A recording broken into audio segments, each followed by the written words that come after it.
Hello, hello.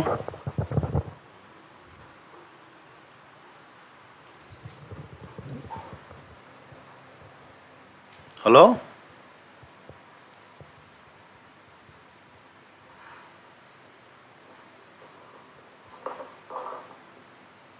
Hello, hello.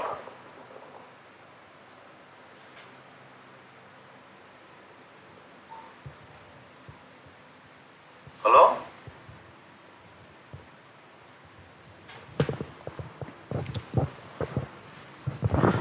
Sangna reko mya.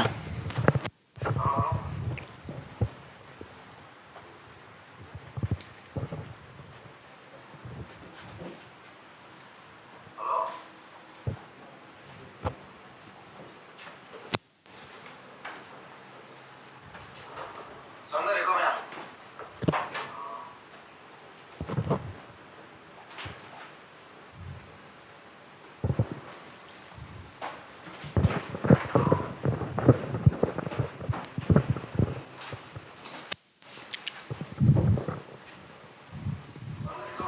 Mai thagera duida.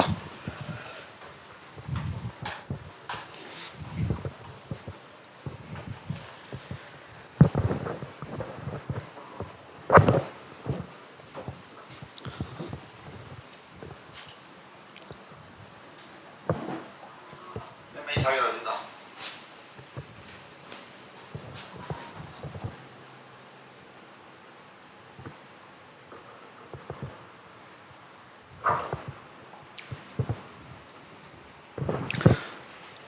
Em hồi sức cũng sau lạc bring không? Ngang mà khai sau lạc pro nói căng bồ Bobby Lukram sau lạc pro sau nghe sau nhà bro Da James sau nhà bro sir good evening sana thôi sau nhà bro em hồi sức cũng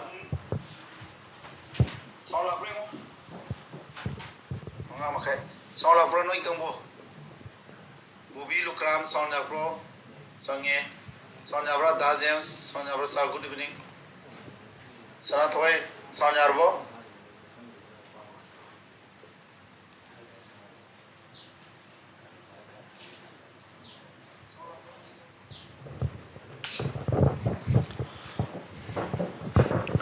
Hari ko, koi class routine ji sumai na tawani ko.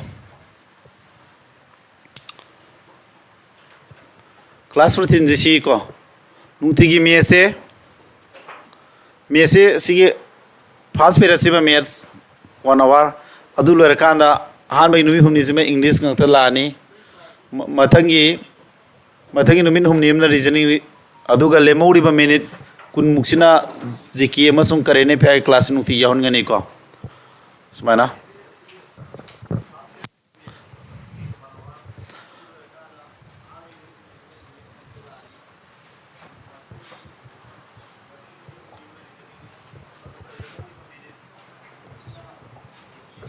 ai is kan war man ahot pudu class on loiger man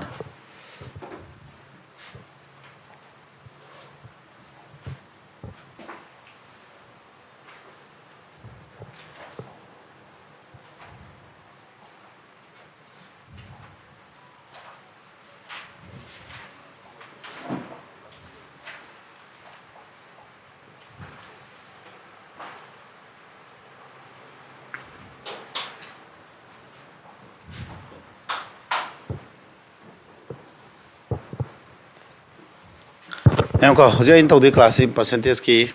class number ko anoba type hai tare percentage ki class ko sida tawdi type si ate nate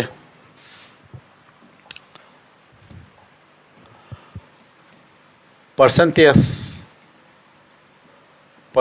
haba chapter aduni ko tawdi si percentage haba chapter asigi topic amakak yam toina hangan ba question toina hangan ba type amakak ni tawdi si kari type no type si karam type no haitara gadi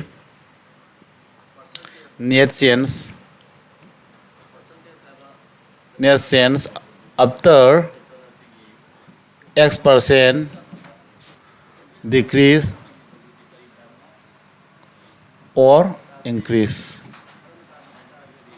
sigi question type sini ko percentage ki sigi type aming net sense after x% decrease or increase करीगुम हाना लेरम बिलू दो x% हेंगले नत्रग हंदरुरे अदु कांदा पुलपुना change क्या लगे क्या होंगे हैबदो अदु ताकप type तो ओइदिनी को अदु यंगो सी क्वेश्चन नमूना मानबा मारके है ना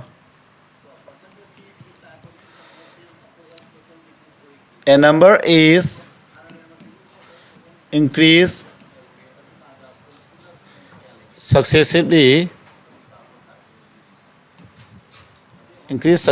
by 10% and 20%. Then find percentage change. Find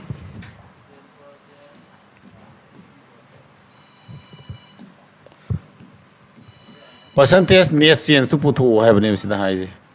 See, question Jadam told you, because she named about them theory. Because he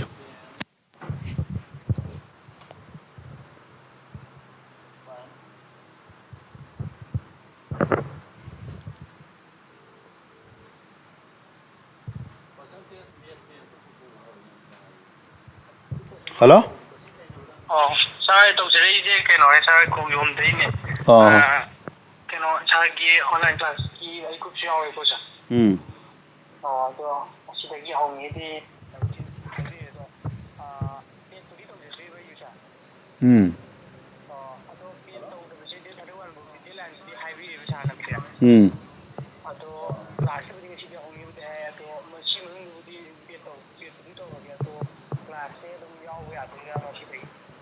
यावबसे ngasi class hogre bu link tharaga tumina ahoimi uhande bsigi aduna hengde dam yawra ngasi di video ne wai class lore phone 5 ju ngai te bu ko pare oh pare chale na ge salen thangro ge yare ko yengo sida ne akhoi ne percentage number ama x 10% ama sung 20% successively hangat pai bani ko am successively hangat pai je no successively increase to pai je no successively increase to pai ji hana samana sama le rame ba amada kya ne hangali se 10% hangat pana tro 10% hangale adu sama da gi 10% hangala di kya no sama thokpagi tara hangala di sam tara taroidro adu mathang nam kya hangat pa 20% में हेंगल नत्रो सिदगी नत्रे हेंगल तुइजी 10% हेंगले अदु मथं अमु 20% हेंगने हबजे सिदगी नत्ते हेंगल तुइजी कदाय दे हेंगल तुइनो हाइतारगदी हाना हेंगलगा लेरिबा number Keanu साम दे 10% हेंगल साम तरा सिदगी अमु हेंगलगा केदोबा सिदम हेंगलगा सिदगी 20% में हेंगलगा तारकपुदुनेबा साम तरा दगी 20% हेंगलदी Keanu हाना लेम साम तरा दो 20% हेंगल पाइबसे साम द क्या हेंगल है नो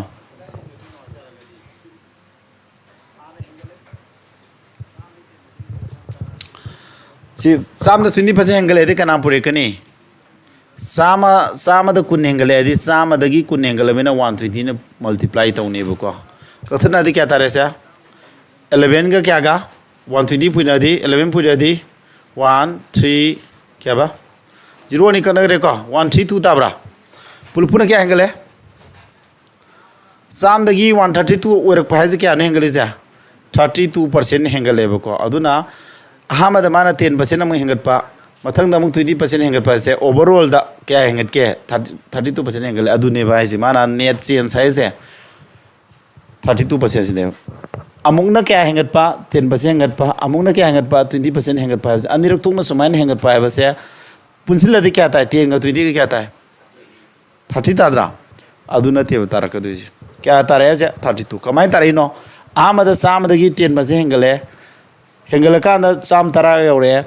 हेंगलगा लेरिबा बिलुसिदगी सुमाइना हेंग अमुक मखाताना हेंगत पसिबु करी कवे कोना सक्सेसिवली इंक्रीज तोब कवे क्या दा भराइसे अदुदि अखोना अहान मद कमाय होटपे याय 100 लोक्सिन बिरनी 100 लोक्सिन बिर कांजिदा 10% हेंगलदि चाम दा तरा हेंगलबनिना 110 तारनी को चाम तरा ओरिबसिदा अमुक केदोरे मखाताना माना कया हेंगल हेबनो 20% हेंगल हेबनी अदुदि चाम तरा दा 20% हेंगत पाहेबसे केदौनी खंब्रा मयाम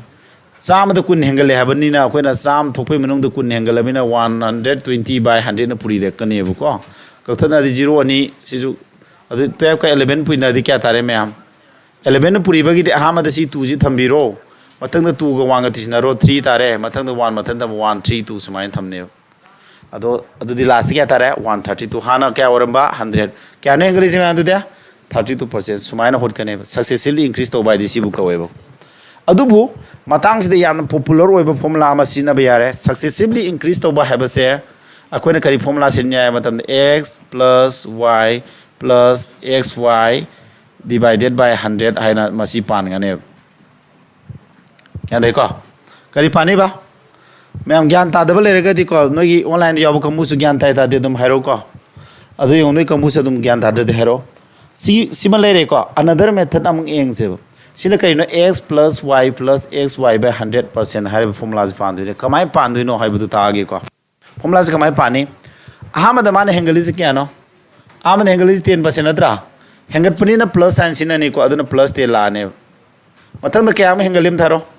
20% हेंगम नत्रा अदुना y महत्व प्लस 20 लाने मतलब तो क्या दो रहा माबानी पुइना दु नत्रो 10 का ना पुइना दु बा 20 का मखादा क्या लागतो बा 100 अदुदी सिदा समान तोर कथन नगने यार को पानमे मोंग से अमका हना रखे 10% हेंगले हैबरिन x महत्व प्लस ते लाने 20% हेंगले हैबरिन y महत्व प्लस 20 हेंगत पसिदी प्लस साइन है को पुरीना दुई बानी से साइन माना बरीना प्लस है 10 × 20 by 100 लाने अदुदी कथन अदि क्या तारे से 0 0 कंगनरबा अदुदी 20 का 10 अदि 30 तारबा 30 दा सी क्या नो सी 2 नत्र हफ्से जा 30 दा 2 हफ्से क्या तारे से 30 का 2% अदुदी हौजिकी दुग फोन समा न ताई को सिना खरा लाइबो मालमनी लाइको सिना सी फॉर्मूला पाला होटपा मसिना 100 लौर होटपा अतोप मेथड अमग लेरी रेशियो मेथड सिना कमाई तौदुनो हाइतारगदि मैम यान देखो मैम से रेशियो मेथड है कहीं अहमद अखोना 10% हेंगप नत्रो 10% हेंगपसी कई माने 10% हेंगपदी फ्रैक्शन क्या मानेबा 10 मनुंग हेंगप नत्रो फ्रैक्शन 1 क्या मानेबा 10/100 है क्या मानगे कथन दरगा क्या 1/10 नत्रो 10 मनुंग हेंगप मथंग करी 20% हेंगप नत्रो 20% हेंगप है 20% है क्या 20/100 नहीं क्या तारा 1/5 ताद्रो मंगाई मनुंग क्या नो हेंगलिसा अमा हेंगल एबनेबा साम द तरा हेंगल एबदो हौजिक साम द तरा हेंगल पतो कथन रकांदा तरा द मे हेंगल एबग मानरे 20% एबदी 20/100 नि क्या बा साम मनुंग द कुन हेंगल एबदो हौजिक मंगाई मनुंग द मे हेंगल एब समानरे नत्रा अदुदी के दरा तरा मनुंग द मे हेंगल अदि के लानी हम द तरा मनुंग द मे हेंगल अदि तरा और मद मे हेंगल अदि 11 लानी समान माथक त हेंगल पतो थंगदबा अदुगा मु इंटू आरगा सी 20% हेंगपदी कना मानग्रे मंगाई मनुंग द मे हेंगप नत्रो मंगाई मनुंग द मे हेंगल अदि मंगाई मनुंग द क्या लानी 6 सुमाय लान सुमाय थंगदब थमै मुंग खंगी को अदुदी के दोतारा मखानी सी उं पुरी नरदि क्या तारा मंगा यंखै मथक्तना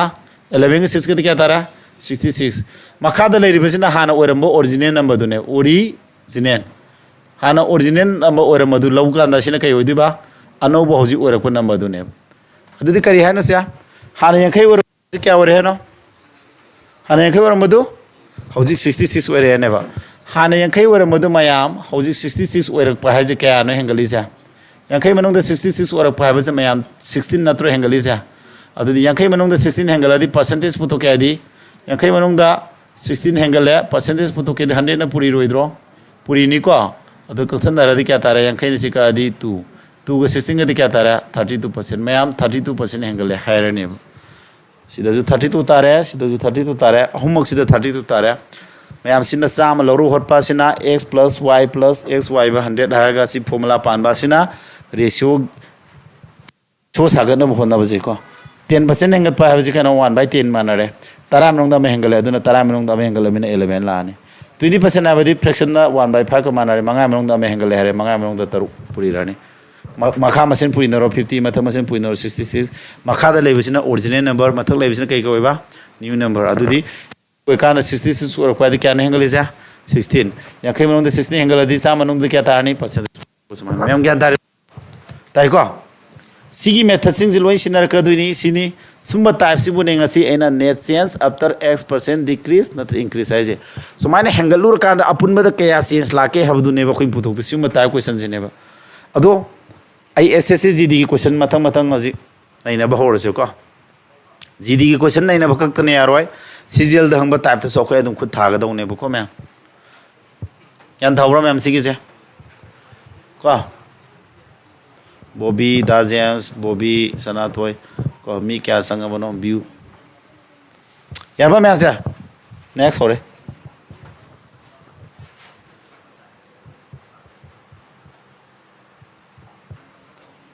योका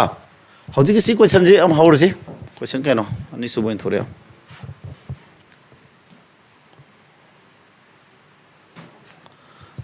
एसएससी जीडी 2024 की क्वेश्चन नेक्सी SSC GD 2024 ngarang nan thageba exam do hama direct question ni ko aina ngasi tawdise class noina haibada nungaina na bade type mana ma ta collection tawjari ne ai matam yam sangna noi gi damak to ko ngasi gi type se atop type am thian siloi hojiki aina type tu gi onto konjinga torobo question al tu iduni enko mana ahan bada haiz ke de we hai table amagi maman je ke do ahan bada decrease 30% decrease tawre 30% decrease tawre aduga mathang da ke do mana ma 80% among increase tawbra what is the percentage increase in the price of the table gi price to the kaya percentage increase tawra ke habane sumbra adu kai formula pale sidi mentally hota raga di minus 30 50 la adu di 50 degi ni pa na hong kumari 50 degi kumari khadu ki taraga di 50 degi kumari khadu di kya dar kuntaro 26% answer je aine irala na thuno hole ko mind calculation tawre aina thuri sumaina noji thuba ngamna ba maram do ai harake ko kari formula pan mano sia x plus y plus x y si palag hosi ko si formula je kamai pan ngani hojik ta jo ai theory ta kre ado sida zum ta ke ko ahama da mana haji 30% decrease have natro decrease have ni na kai pane ba ma'am decrease have ni na handabri na minus 30 pa loidro x mota handabagi minus 30 y mota ne hengale have natro 80 ja hengat pani na plus kya 80 hoji x ka y ka puina dore ko x na minus y na plus ka minus ka ani puina di sign mana da ba ani purina dore aduna kai lani minus sign thor ka ni myang ka guno puina du na kana kana x ka y x ta kya 30 y na kya 80 are ko makada kana laktoi ba 100 sumaina si simol hapani are ko ma'am sia si ni adudi side ke dore sia minus 30 ka plus 80 ka di sign mana da bina khaidong na rani 80 de 30 ka do di 50 sign ke tarakani aso masing mamang leba plus sign tarani ko sidi 00 kakna yabra adu omni pang kya tara kun mari sign mana bro amana sign je kai lai plus amana minus lai sign mana da de khaidong na ro 50 de 24 khaido di 20 ka 6 tara kai sign tare je plus sign na tro plus sign ta je kana increase sign increase kya na plus na ta is increase 26% 26% increase to budu kya no option number D live si formulas falaga ause ta ki duni ko ma'am ज्ञान था bro को परे another method pan mas tamam je kari method nai ta ki bado aina ratio ju ta ki dana ma'am ratio mu to se ratio su yai 100 lobby du su yai ko 100 lobby to gyara su yare ma'am 100 lobby han to ro se amada 100 lobby to ro se ba nang 100 lobby to taraga di amada kya no 100 is 30% han da na tro 30% han da di kya tarani ma'am tharo 70 tarani sam dai 30 han da di sidem kya ma hengat pa 80% hengal di kana puri ni hai 70 to 80% hengal di kana puri di ba sam de 80 hengal di sam thokwe manung da 80 helabi di 180 sam de 80 heladi 180 aduna puri rakada 0 ni kakna ro 7 ga 18 puri na di 126 tare adu di kana sam or ma poto ji kya ora ba hana sam or ma do ji kya tarage amang handai amang hengal le tawkan 126 tare adu kya ne hengali sia kya hengali 26% adu 26% increase tawi adu phone du si tare ma'am समायन 100 लोबुसिन फब्रा formula सिन फब्रा नोइना पामा खंजरो last method अमग माइरम गे को लास्ट की मेथड सिन अमग साई रेशियो दो आहा मद 30% हंदब नत्रो 30% हंदब बाजी 30% फ्रैक्शन द क्या मानैबा 30/100 अब नत्रो 30/100 अबजी क्या नो कंथना दी 3/10 तरा मनंग दो हंदब मानै मथंगिना करी 80% इंक्रीज नत्रो 80% इंक्रीज हाबनिना 80% अब 80 by क्या नो लागतो चा 100 नत्रो कुन का दी कुन क्या मरी कुन का दी मंगा मंगा मनों तो क्या हेंगले है no 4 adudi iro ahama tara menung do hom handaradi tara oramadu hom handaradi kya 7 sida mangal ramadu mari hengalamina si hengali natro mangal mari hengaladi mangal menung do kya 9 adudi ingo purinaro mathakta 7 9 je kya na 63 makha masim purinaro tara manga yankai sinta je keno hana yankai le ramadu hana original da yankai le ramadu hoji kya ore hai no 60 ga new da kya ore hai no 63 ore kro adu si ratio du sumai tarane sumai na ratio saga do mem kya dai ko adu di 50 ore ma po to 63 ore pa je kya ne hengali ja 13 henga puna tro 50 ki manung da 13 hengale therefore 50 manung da 13 hengale sa manung da kya tarne mem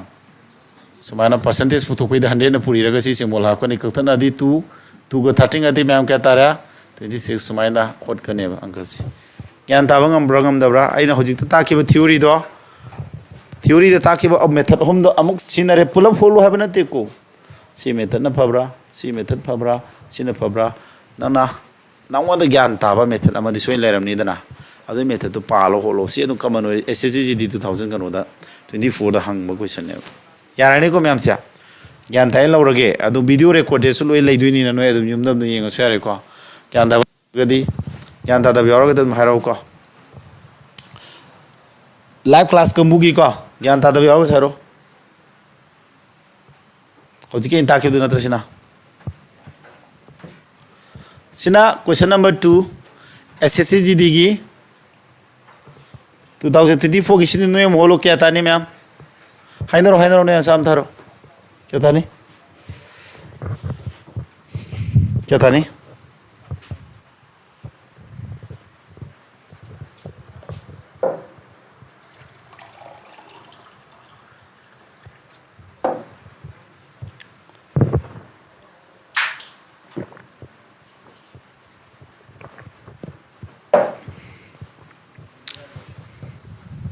क्या था नरे ma'am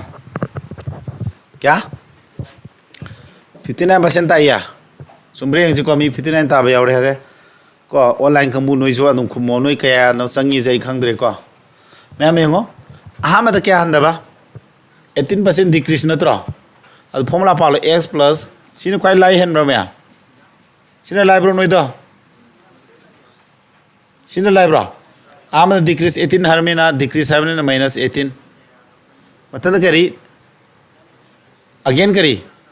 decrease by 50 अदु minus 50 हंदब ngakta na minus decrease होबगी को मतलब x y पुइना दु क्या न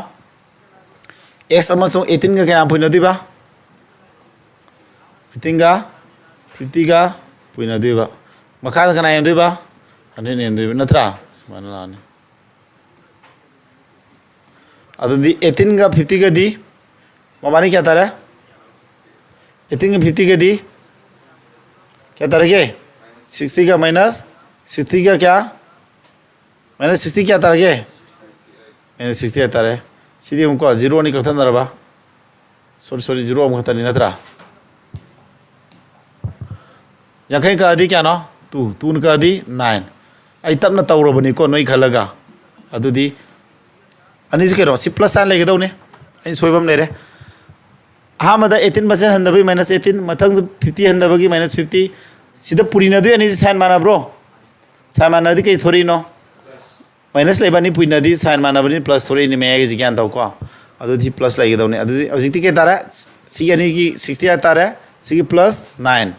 अदु दि अनि जि साइन माना दि खादुंग ना दि क्या तारे सा 50 का 9 59% अदु दि माइनस साइज के है नो डिक्रीज क्या आता है नो 59% सुमाना अदु क्या तारा आंसर जा माइनस 59% मैं ज्ञान दाब्रो से तब न होली को अतोप मेथड तुदी नोइना तौजरो अरे को अतोप मेथड सु लेदना तम ताके को इंताइ से तब पबनी को तुमन ब्रो इनंगम ब्रो नोइबो ngambra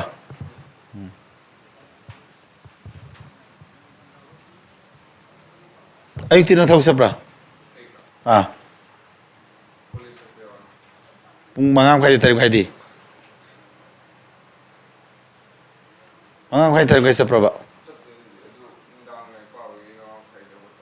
amda ba ngamadi arbi lo adu yawina dum sukai di sidi ꯅꯨꯃꯤꯗꯥꯡ ꯄꯨꯡ ꯀꯌꯥ ꯂꯦꯛ ꯄꯥꯏ ꯑꯩꯁꯨ ꯅꯨꯃꯤꯗꯥꯡ ꯑꯩꯁꯨ ꯄꯨꯡ ꯑꯃ ꯑꯗꯨꯋꯥꯏꯐꯥꯎ ꯁ꯭ꯇꯗꯤ ꯇꯧꯔꯤꯁꯦ ꯑꯗꯨꯒ ꯄꯨꯔꯥ ꯑꯩꯗꯤ ꯔꯣꯕꯣꯠꯅꯤ ꯏꯁꯥꯁꯤ ꯍꯧꯒꯠꯄꯁꯤ ꯄꯨꯡ 5 ꯇꯥꯐꯥꯠꯇ꯭ꯔꯤꯉꯩꯁꯤ ꯍꯧꯒꯠꯇꯦ ꯏꯁꯥꯁꯤ ꯇꯧꯗ ꯌꯥꯗꯕ ꯅꯨꯃꯤꯗꯥꯡꯁꯤ ꯁ꯭ꯇꯗꯤ ꯃꯦꯇꯔꯤꯌꯦꯜ ꯀꯩꯀꯥ ꯄ꯭ꯂꯥꯟ ꯇꯧꯗ ꯌꯥꯗꯦꯕꯀꯣ ꯁꯤꯗꯤ ꯑꯩꯅ ꯍꯧꯖꯤꯛ ꯇꯧꯔꯤꯁꯦ ꯅꯣꯏ ꯇꯥꯏꯞ ꯃꯥꯟꯅꯕ ꯈꯥꯏꯗꯣꯛꯄꯁꯤꯅ ꯅꯣꯏꯗ ꯑꯪꯀ ꯒ꯭ꯌꯥꯟ ꯇꯥꯕ ꯍꯦꯟꯅꯤ ꯍꯥꯏꯕꯒꯤꯅꯦꯕ ꯀꯟꯅ ꯇꯧꯔꯤꯁꯦ ꯀꯣ ꯅꯣꯏ ꯆꯥꯡ ꯅꯥꯏꯗꯦ ꯀꯣꯆꯤꯡ ꯀꯣ ꯀꯣꯆꯤꯡ ꯆꯥꯡ ꯅꯥꯏꯗꯦꯗꯨ ꯌꯦꯡꯉꯣ ꯕꯥꯏꯛꯀꯤ ꯃꯃꯜꯁꯤ ꯗ ꯄ꯭ꯔꯥꯏꯁ ꯑꯣꯐ ꯕꯥꯏꯛꯁꯤ ꯑꯍꯥꯟꯕꯗ ꯀꯌꯥ ꯍꯟꯊꯕ꯭ꯔꯥ ꯀꯌꯥ ꯍꯟꯊꯕ ꯕꯥꯏꯛ ꯃꯃꯜꯁꯤ ꯀꯌꯥ ꯍꯟꯊꯩ ꯍꯥꯏꯅꯣ 25% ꯍꯟꯊꯩ ꯅꯠꯇ꯭ꯔꯣ ꯑꯗꯨ ꯑꯃꯨꯛ ꯀꯩꯗꯧꯔꯤꯕ 50% ꯑꯃ ꯍꯦꯟꯒꯠꯂꯤ ꯅꯠꯇ꯭ꯔꯣ what is the percentage increase in the price percentage increase kya no SSCGD 2024 question ne sidi noi adum hairo noi adum ta nei khale asa hainaro si online kam am da harti ke gino noi ba ta uri bro gyan tari bro hainaro asa hai ba am ta na si Rabi Sukham Bobby Lukham gyan ta bro hairo Elizabeth gyan ta bro Elizabeth gyan ta ta dem da message ro noi ko mudi 12 point very fast am fast wari am haire ko offline kamudi tare hai online kamu na kamai toba online amus offline ani gi langdai marak tani leisi ko me ai hot ki ko amada kya no decrease to ja mind calculation holosi adra noi mind calculation ngam yobra satra kolom thadan hot ngam yobra ko bike si ke to ahamada decrease kya no aja 25% handamina minus 20% ani ko mathanda increase by 50% increase tarmana plus 50 laba aduga ke doba ani si san manadra mina ke dorani minus la ani adu si puina du natro formula do mayam sumbraina holi formula jibo ta disi percentage yung kya tare sia 15 ka di 2 thung bro sidana kya 25 ka plus 50 ke di minus ke plus kya plus 25 la sida 12 na 25 ti ndu natro 12 na 25 yeladi 25 tangkhai di kya no sorry 12 na ti ne 25 to 2 nien bai ga do nei hai ba sore ko 25 to 2 nien bai je 2 nien bai tangkhai ta du ne 12.5 natro kumanga da 2 ne ladi 12.5 ne du khadong na ro si kumanga da gi ma gi tangkhai khai du ki bai ji tangkhai le mo ro dro 12.5 le mo re ko kai sa no se plus sign already kai hai no se increase lak tu ne natro the percentage increase in the number is kya tara this am line hot pe ai ko sigi formula sai kari formula no pale se khona x plus y plus xy divided by 100 ai ba sigi formula se palo yam line hot pe ai ha saman are Rabi Sukham yam haigale ko haigale online kamu jam haibe yaw khale good no idi na kamu di haita yaw driba susan tapna type ko mana ga tagi collection nei toro tala ka di punya nya sin roi bu ko yam line hona je ai gd question ngata ne focus tori si thawen thi gd 2024 question collection toy ni ko mathang da 2023 gi gd ngo cgl gi kai gang jor khini ko sidi kamaina sidi itu lo ya sibo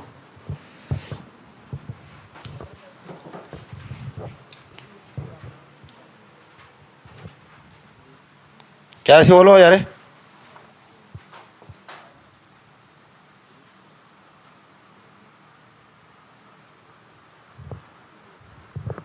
क्या थाने से आ रहे हो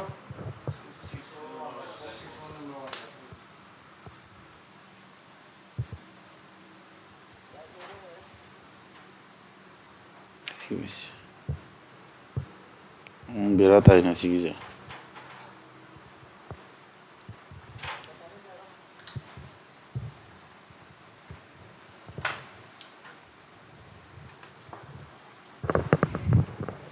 ko number ama 25%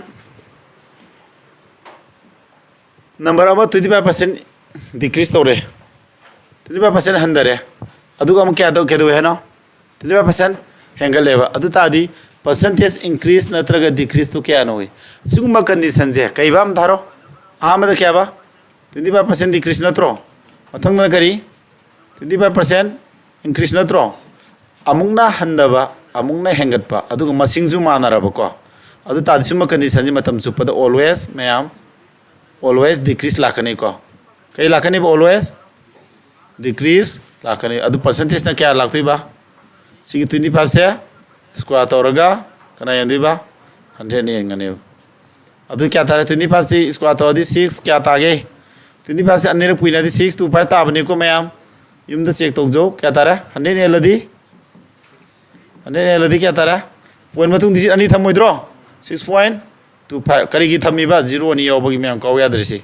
adu 6 to 6.2 kya ba 5 ansadana kya asadana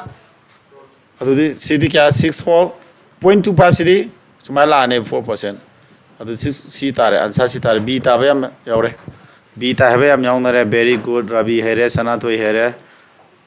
lighted here elizabeth haibro kai mai rakte na yar banoi kamu di gan dare ko adu si kai do bagi no matam supu da always decrease lang ne haje sidi kya tanen tharo ne 30% increase tawre ba ko amuna 30% decrease tawre ba sidi kya tanem sam tharo 30% amung increase tawre 30% decrease tawre kya tani sidi kai lakane always decrease laktu na tro kya 30 ji square tawre ni na tro adu kana yendui ba 100 na yendui ba adu kya tara 0 900 tani na tra 100 ne thodi kya tara 0 ni ko 9% kya tani decrease 9% decrease ya ko si matok to manga si ho loi ba samane amung ne hengat pa amung na handa ba du masing ju mana re ko sumba condition da ke do bagi da makto no matam supa da decrease lai ja ke do matam supa da decrease lai no ta ke adugi formula lai da ne x plus kari y plus xy by 100 si pa la go hot pa da tarak pa ne ba ahmada number du kya hengal hai 25% handai hai bani ko adu minus 25 amung na kya hengat pa 25 hengat pa ni plus la oidra sida dum kakna gi bhai ne ba sida kya kakna gra dro adu plus sign mana da bina kai thorani minus adu 25 ani puina dro x 25 y 25 ni na adu 25 square la ba khada ke lani 100 adu ke dare se me am sini kana 0 ta adra adu kya dare se minus 25 square by 100 adu kya tara minus 25 square by 100% adu kya tara se adu minus size ta ji kya no decrease hai ne decrease minus ta ji decrease ne 25 te kya no 6 to 5 6 to 5 kara endu ba 100 adu kya tara adu decrease kya ba 6.25% sumain tara ne ko me adu ne matam supada khoina kai do bagi no decrease lai je sigi sab mana bani ani ji cancel sana gi ne me ko no go si adum sometimes hangali yam line hot pe aba question ne understand to bro no kombu next okay sidi thura hangam bro hojiki tu ko mana bring se ssc sidi 2023 sidi asa hainro se hainro online gambugi hainro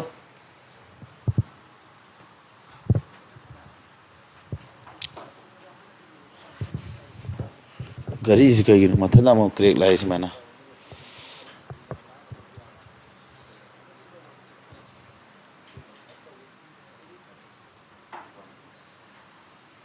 oh semana ne karim sattabi mutore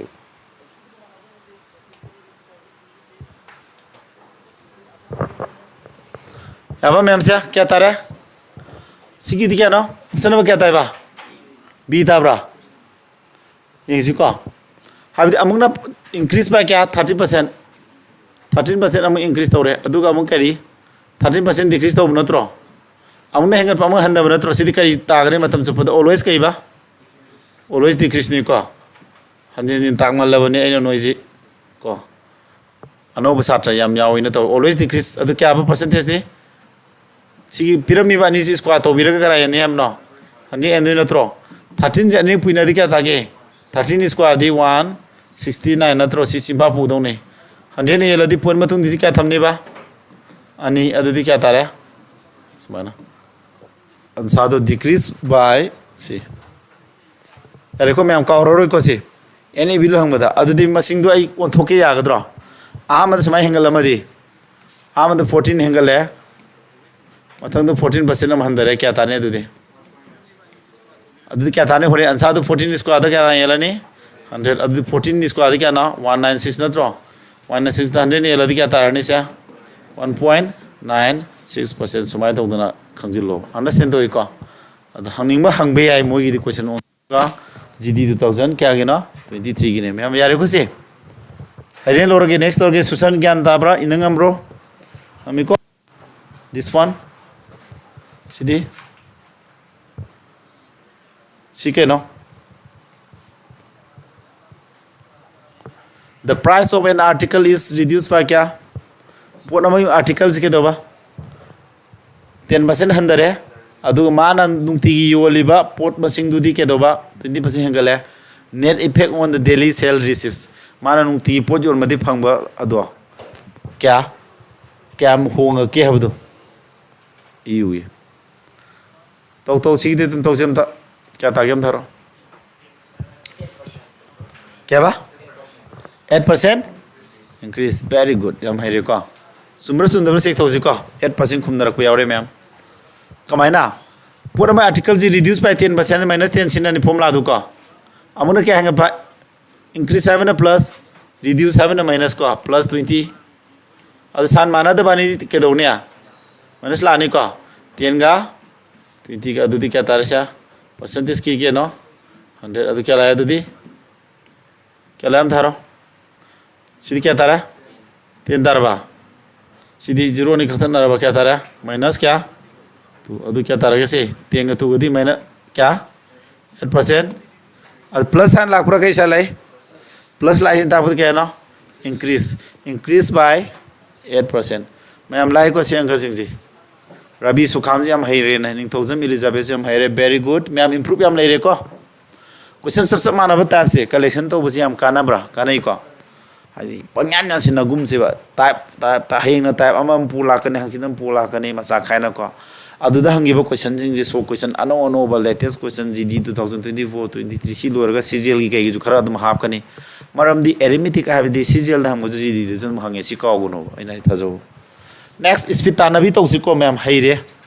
CD क्या था CDS 2025 की को अने कईगिनो CDS की पुछ लेजे मोइदा हंगबसु नोइदा त मसिंग चा मानना ग हंगबे यावे समटाइम्स सीडी क्या थाइबा 10% दाब्रा अमुंगना 40% इंक्रीज तोबा अमुंगना डिक्रीज 20% याम हैरे हाइनरो आते हाइनरो गातंग आगे मिनिट सेकंड खरंग आगे क्या ताने हरो क्या तावा सिगिसे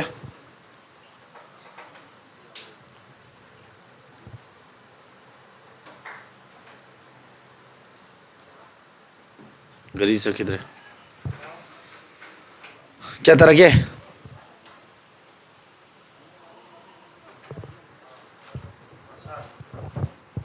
किधर है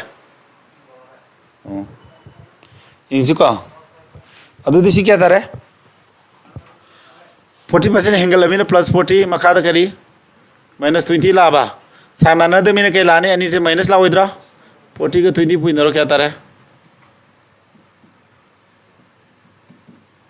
अदुदी सी 40 दे 20 का दोदी प्लस 20 तारबा सिदी 0 ने कथन अदी अदुदी माइनस 8 अदुदी क्या तारे से प्लस क्या प्लस 12 तारबा प्लस 12 आज क्या नो इंक्रीज क्या बा दिस है ऑप्शन नंबर केट्रीमियम प्रियंका वेरी गुड अतई दी प्रियंका एलिजाबेथ सो हम हैरबा नोई नोई कमुदी तारे को इनंगा मी को से आइना अराइब खल लेक तापै नति खो आइगे दी फ्लो नाइना ने स्टेप बाय स्टेप कारक दिने वाली इलेक्शन की वाली मतंग याम वाली को परसेंटेज वेरी लार्ज ममांगी SSG दी 173 क्वेश्चन हंगे को कुछ सिप ममदो क्वेश्चन अनि सांग यावेबा क्वेश्चन अनि जी अमरु मार्क मरी ने को मथंग सिना SSC GD नतबा तो बकरम नैना जी अतोप जुन हंगे सिदी क्या नो हाइनो रो से जायबा मताना से कमाना सेकेंडरी लेवल की ने tier 2 की ने को कमाना सेकेंडरी लेवल की माइ फेस अनि थुंग थाबने अहान एग्जाम थालो मथंग थाबदो क्या ताने हम हाइनो रो से नोगी हाँ 5% increase अथई दी हम improve हो रहा ꯀꯩꯅꯣ ꯁꯤꯅꯤꯕꯥꯁ ꯅꯪ ꯀꯩꯝ ꯈꯨꯝꯗ꯭ꯔꯤꯁꯦ ꯅꯪ ꯌꯥꯎꯗ꯭ꯔꯕꯣ ꯌꯥꯎꯋꯦ ꯅꯁꯥ ꯅꯨꯡꯉꯥꯏꯇꯕ꯭ꯔꯥ ꯃꯦꯔꯥ ꯚꯤꯇꯥꯃꯤꯟ ꯑꯃ ꯂꯩꯌꯨꯁꯤ ꯃꯥꯒꯤ ꯅꯝꯕꯔ ꯑꯃ ꯀꯩꯗꯧꯔꯦꯕ 25% ꯏꯟꯀ꯭ꯔꯤꯁ ꯇꯧꯔꯦꯕ ꯅꯠꯇ꯭ꯔꯣ ꯑꯗꯨ ꯀꯩꯗꯧꯔꯤꯕ ꯗꯤꯀ꯭ꯔꯤꯁ ꯕꯥꯏ ꯀꯌꯥ ꯑꯗꯨꯒ ꯀꯌꯥ ꯗꯤꯀ꯭ꯔꯤꯁ ꯇꯧꯔꯤꯕ 16% ꯗꯤꯀ꯭ꯔꯤꯁ ꯇꯧꯕ ꯅꯠꯇ꯭ꯔꯣ ꯑꯗꯨꯗꯤ +25 ꯂꯥꯛꯑꯅꯤ ꯑꯗꯨꯒ ꯑꯃꯨꯛ ꯀꯩꯗꯧꯗꯣꯏꯕ ꯗꯤꯀ꯭ꯔꯤꯁ 16 ꯑꯗꯨꯒ ꯐꯥꯏꯅꯦꯜ ꯅꯝꯕꯔꯗꯨ ꯀꯩꯗꯧꯒꯦ ꯍꯥꯏꯕ ꯅꯠꯇ꯭ꯔꯣ ꯑꯗꯨꯗꯤ sign ꯃꯥꯟꯅꯗꯕꯅꯤꯅ minus ꯂꯥꯛꯑꯣꯏꯗ꯭ꯔꯁꯦ 25 into 16 divided by 100 क्या तारे दूधिया कुमादे चाटू खाए दूधी क्या नो 9 कुमंगा से मरी मरी का दी मरी कुमंगा 9 दे मरी खाए दूधी क्या तारे गे 5% नत्रो सुमाना अब 5% जो करी साइनो प्लस नत्रो प्लस दी करी साइन तारे नहीं दूधिया increase by 5% very good भी ताबे आओ ना ब्रा करीबा इंदिरा कोइजम यार को से डिक्रीज साइन नते को से मैं करी साइन लाकने बा साइन याम सेक्शन जी को ऑप्शन नहीं यावरी में सिदा कई सेक्शन गदबा करी करी ऑप्शन नहीं हो इंक्रीज सम का डिक्रीज सम यावद्रा अब तारे जे कई साइन हो प्लस का माइनस का साइन चावबसिना मांग थारोइद्रा प्लस न चावरी को +5% प्लस साइज के ना increase ma'am the answer should be increase indira question option number B very good yam here thidi akoi kambu here ko ramesh kyam goi lakiba asai lai ra hoitura pare thing lai de am pharabani odi lakra o udaba mi sue ne jadre ne ana yum lo mi sa satra yum lai ruya khoi dai du pat yam le hori ne nga yam hongi hari kaim le rakte idi sidi kya am hainaro sidi kokar thada basangbra question number 9 ja ha gari ya khidre ke to rom hong gari ji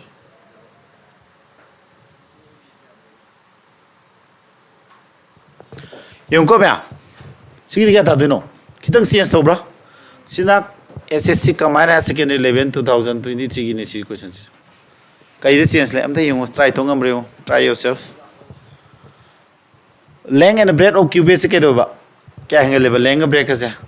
7% amana 6% angle then the percentage increase in his volume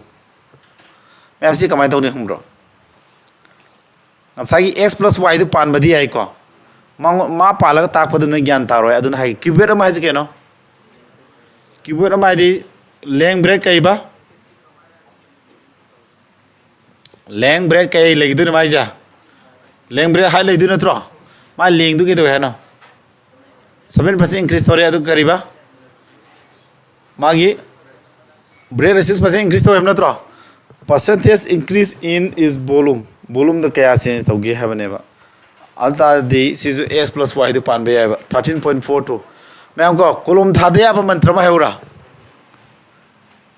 नहीं हो हाँ मतलब क्या नहीं English है +7 मतलब क्या +6 ना और ये मकाद सी पूरी नदी सभी नहीं तो क्या लाका नहीं हंडे नहीं हिंदू न तो अदुदी के दोगे उसी क्या था तरे 7 क्या नो 6 का 7 क्या नो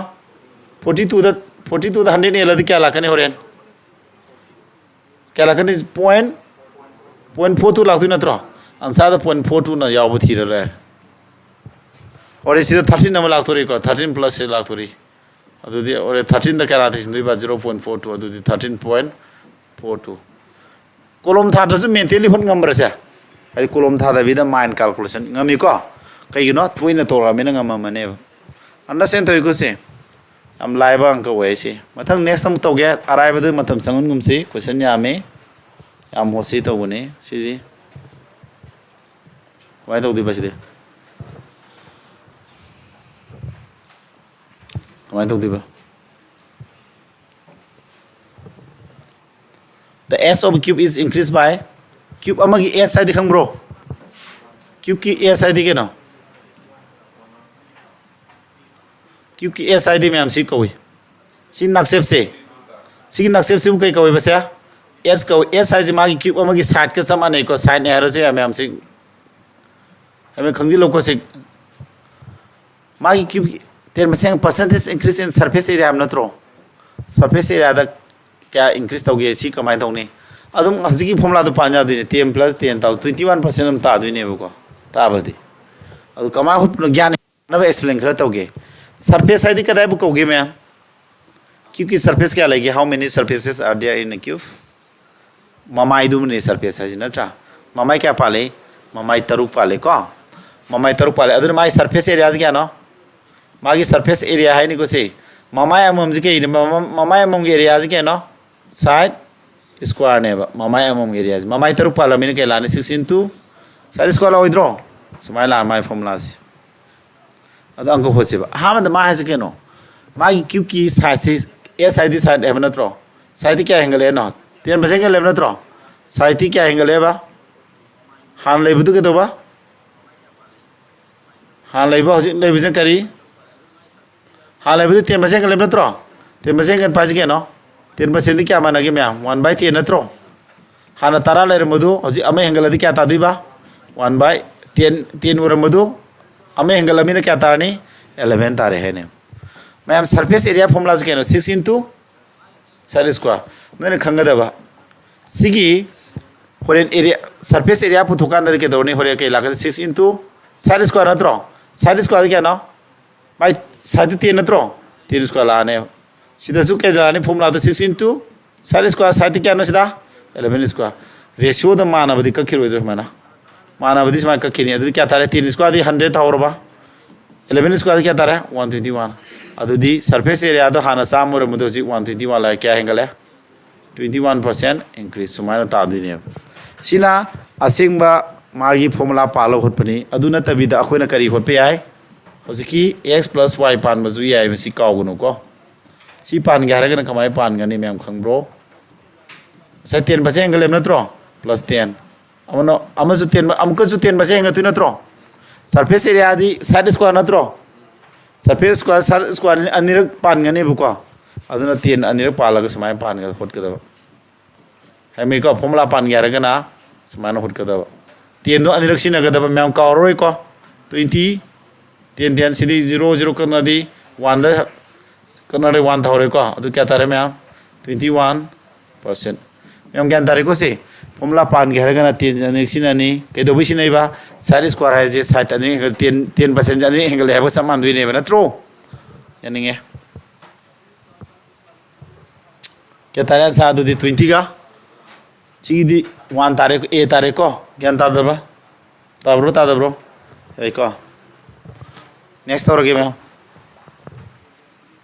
फिर मग ये होने सिको था तो ngमरेंगे नो हम था कमा करने से चम नहीं हो से मिनट एम पी के सिंगा तो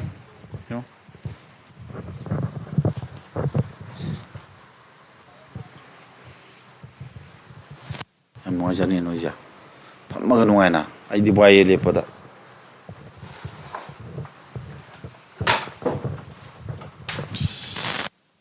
yengwa se holu kya ta ni honor of the kya ta ko tha do amta sijel gini ko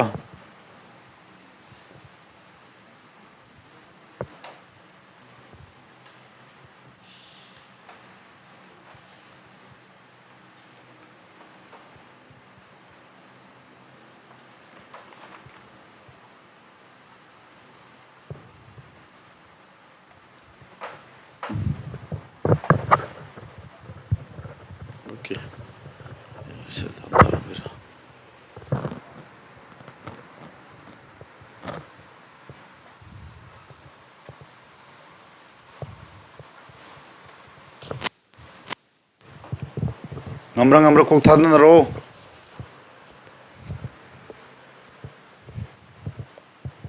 singam bro me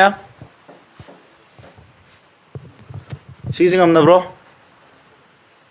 e holu ra te rati ko triangle ma ki base kya increase thobe ba adu by what percentage should its height be increased ma gi height se kya increase tho du noi so that area adu kya hinga na ba area da kya hingat pa magi adu disi sumbagi se kwai laiba method am ta ke ko kwai laiba method se keno ta si de laiba di lai ro ko हाबदी area formula के नम थारो triangle अमगी area formula के नो triangle अमगी area है के नो सिना बेस नि को अदो सिदा सिंखलिबा लाइन जिना स्ट्रेट लाइन परपेंडिकुलर सिंग जे कई कवी सिना करी कोबा S E I G H T height को क्या देखो जा एरिया पुतो क्या दिखे नो हाफ इनटू बेस इनटू कई बा हाइट ने माजी अदुदा नना फॉर्मुला से एरिया फॉर्मुला से मैम एरिया फॉर्मुला से के बा half into base into logic से ताकि को अइना सि ताक लो का नोई लाई लाई दि अदुम हेरो को याम थिन लाई नि खले area equal to half into base into ऑल्टू कनानो कांस्टेंट नमे आवसे कांस्टेंट आइदी सुम नंबर गुम से फिक्स वैल्यू नत्र से फिक्स वैल्यू कांस्टेंट को मोइसे कई कोइबा लेंगना लेबा वैल्यू नेबा यादाई को अदुन मोइदी होंदो से अंक होटपुदी होलोय को अदुदी सोमदे एरिया दे क्या माना रे दे एरिया से ना बेस ना हाइट यूं को मान एरिया दे क्या एंगल है ना एरिया दे क्या एंगल पा 60% नत्रो 60% के माने 60% है बनो तो एरिया दे एंगल जा 60% है 3 by 60/100 नत्रो अदु कनरदि कुन का दि कुन होम कुन मंगा नत्रो एरिया दे क्या नो एंगल जा मंगा थुकु मनुंगदा अहुम अदुना मंगा थुकु मनुंगदा होम एंगल दि कना पुरिनी मंगा मनुंगदा होम एंगल दि मंगा मनुंगदा एला नि स्माइन थंगदबो को हाफ से होल रोइ को बेस ति मान बेस तो क्या इंक्रीज तो होएबा 40% इंक्रीज तो होई को 40% है क्या माने 40 का 100 42 का 20 का 2/5 ताबरा मंगा मनुंगदा क्या एंगल है ना बेस या मंगा मनुंगदा एंगल दि मंगा मनुंगदा क्या लानी 7 से हाफ ति होन दे को से हाइट की मतंग जे अखोय खंगब्रा खंगदे बिन गाथे x लो थमो लोइरे सिदा यंदा ब्रो तो से ज्ञान तारि ब्रो ताबे तादब्रा ताइको अदु तादि म्यां खा दउनि से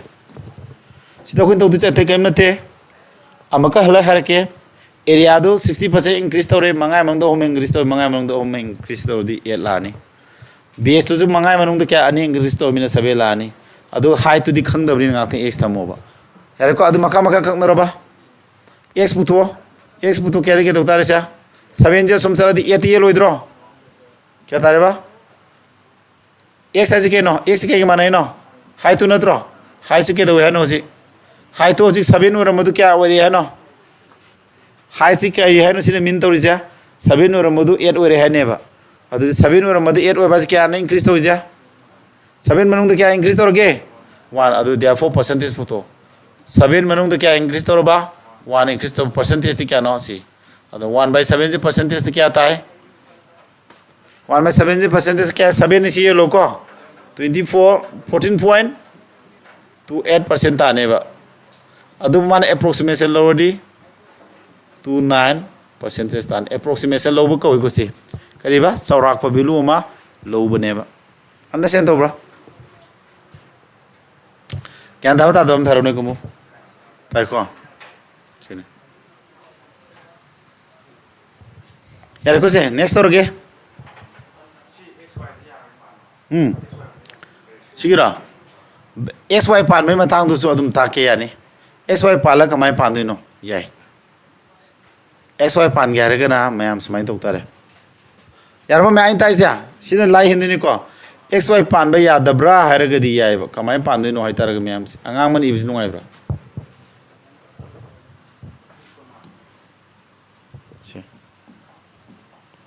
समाई तो अहमद बेस ट्रायंगल की बेस तो क्या एंगल है बा 40% नत्रो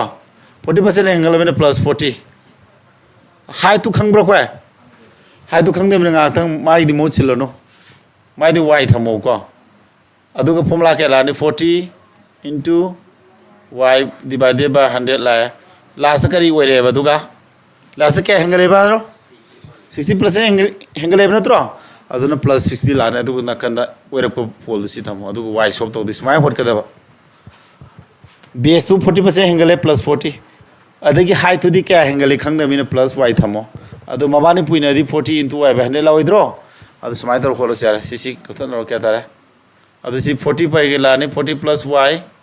क्या 4y by 4y जी कथन रो जारे को 2 नका दी 5 2 नका दी 2 twice y by क्या twice y by 5 लाने बा सोमदा क्या 60 अदुदी 40 से सुम सकते क्या तारा 40 से सुम सकते 20 ताबरा सोमदा क्या तारा एल समदोरो मंगा अमा मंगा 7y तारे को 7y by 5 ता हो रहे सोमदा ना 40 से सुम सकते दी 20 अदु 5 को 20 पुइन अदि क्या तारा साम तारा बो 7y equal to 100 तारे सिदगी मखा तानो होलो y बुतो के दी 7 ना 100 तेलनी 700 ए मदु सिग मानरद्रो सुमा होट कने होट पे मोसी अदु असि अदु मोसिनद्रो आइगी सिगी मेथड्सना वेरी इजी ओइदब्रा एरिया की हेंगे पुतो थमो बेस की थमो खंग दो हाइ तो एक्स थमो दो रेशो सारगा इरा लाइना वेरी इजीली होट पे याय अंडरस्टैंड तो इको मैम लाइव लाइव दब्रो सिना लाइव हेंदब्रो सिगी कनोसी तो रोनु को सिगी सि पान मदि तो रोनु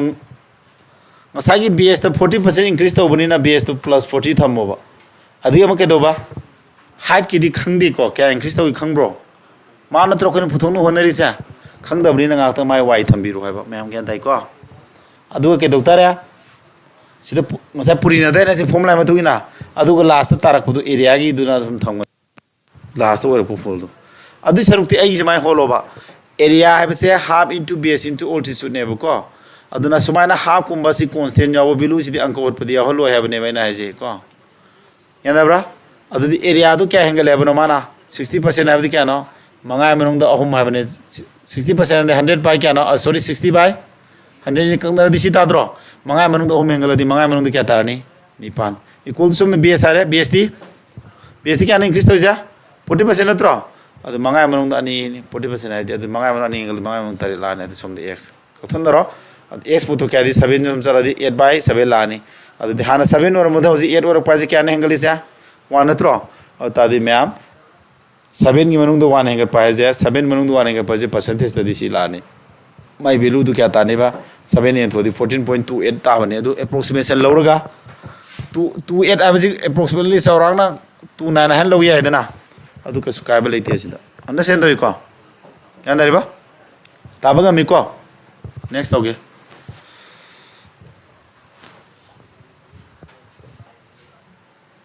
Sidi, cubit क्यों लावा? क्या नो सिना? लेंग ब्रेड ओ क्यूबिट से क्या दो ना? लेंग ब्रेड क्यूबिट अमंगी लेंग ब्रेड का से क्या एंगल है ना? 10% अमंग करी? 10% अमंग क्या आगा? 20% अमंग एंगल है बा? मागे हाइट तो न क्या हंदा बा? 20% अंदर है. The percentage increase in the volume of the cubit. Cubit की volume फॉर्मूला क्या ना? हाँ? Laying into bread into cubit never say. Cubit among volume formula क्या ना अदु पांतारे ना. Cubit volume formula दी laying into bread into height never. सी पाल होट कर दबा अदु दी volume equal to क्या बा? Laying into bread into height never. अदु दी volume दी क्या ना? Volume दी खंग दी कसी पुतो के laying दी क्या हैंगल है बा? Laying and bread of cubit are increased by 10% and 20%. Laying दी क्या हैंगल पा? 10% आदि क्या ना 10% हेंगल पर क्या तारा 1 by 10 हेंगल है बनो लेंग दो हेंगल पर ने तारा में नोंद क्या हेंगल है बा अमे हेंगल आदि क्या लाने तारा में नोंद अमे हेंगल आदि 11 ब्रेथ क्या हेंगल पा ब्रेथ ना 30% नोंद हेंगल इसे मालो ब्रेथ 30% क्या तारा गे 1 by 5 मंगाए में नोंद क्या हेंगल इसे अमा मंगाए में नोंद क्या लाने तो दिया अमे हेंगल आदि तरु लाने हाइट ना क्या दौरी बा decrease by 20% other height na handare ko 20% क्या नो 1 by क्या नो मैम 5 नत्रो मंगाय मनुंग क्या नो हंदरी सा हाँ अमन नत्रो हंदरी सी अदु क्या थारे मंगाय मनुंग दा मरी लाने समान तो अदु क्या थारे बखा जे तारा का मंगा का यंखई का मंगा का दिसनी यंखई तारा बो मका ना 250 मथन क्या थाए तरुक मरी कुमरी के लेबेंगे दी सुमाय तारा बा अदुदी क्या हेंगले हाना 250 और मधु हजी क्या नो लाइजा हाना सनी यंखई और मधु क्या ना हेंगले से 260 14 हेंगल पनत्रो कना मनुंग दिया 4% पुथो हाना 250 और मधु हजी क्या हेंगल बा 14% पुथो के दहने पुरी रोद्रो कथन रो कुमंगान का दी कुमंगा sorry yankai ka yankai ni yankai ni kya tara pa adu mathak se kya no 28 ta kana yendura 28 ta 5 lo adu kya tara manga sale and 5 salo manga ku manga 3 lendro 3 by 5% very easy live lubra si father budi ade ko volume formula de leng into bright into white aduna smaina area volume da so adum percentage sange have sine ba aina khanga ninge si ludi lu mo khale ai tai bam jum dam yenga khosa ba hero idro ai ko okay very good am to yengo mun ning bi awde haro ning bi bro yaude talagi ko next lagi this one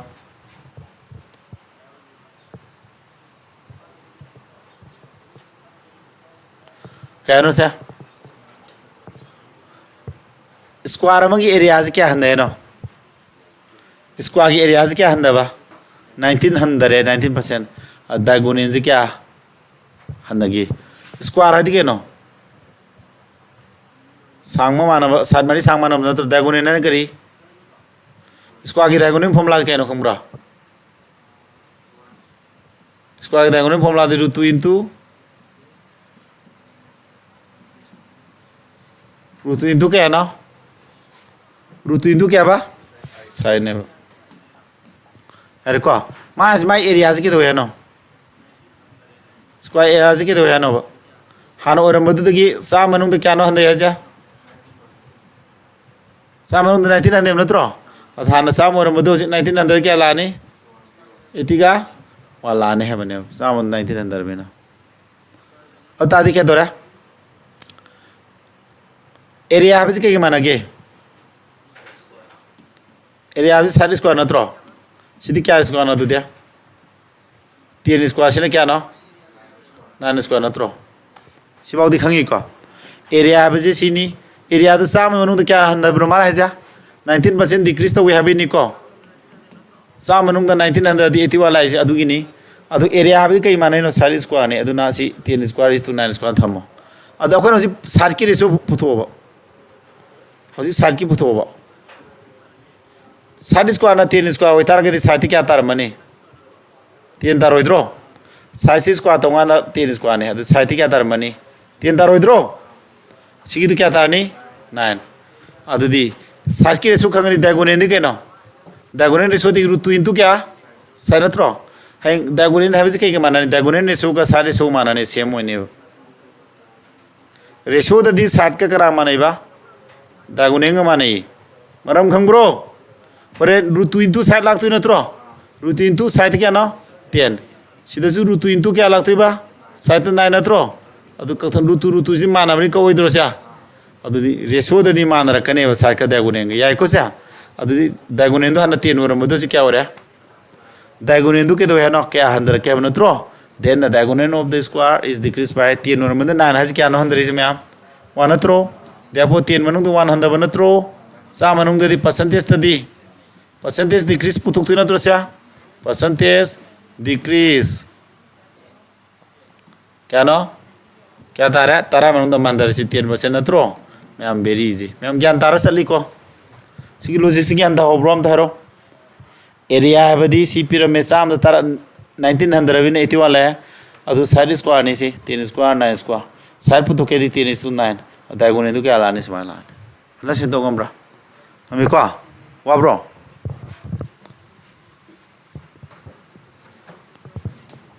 मतलब yung video yung agyan dadragan sa haro sa group ta dum ay takane sidi luba man ba wane to so question paro kaya na po question po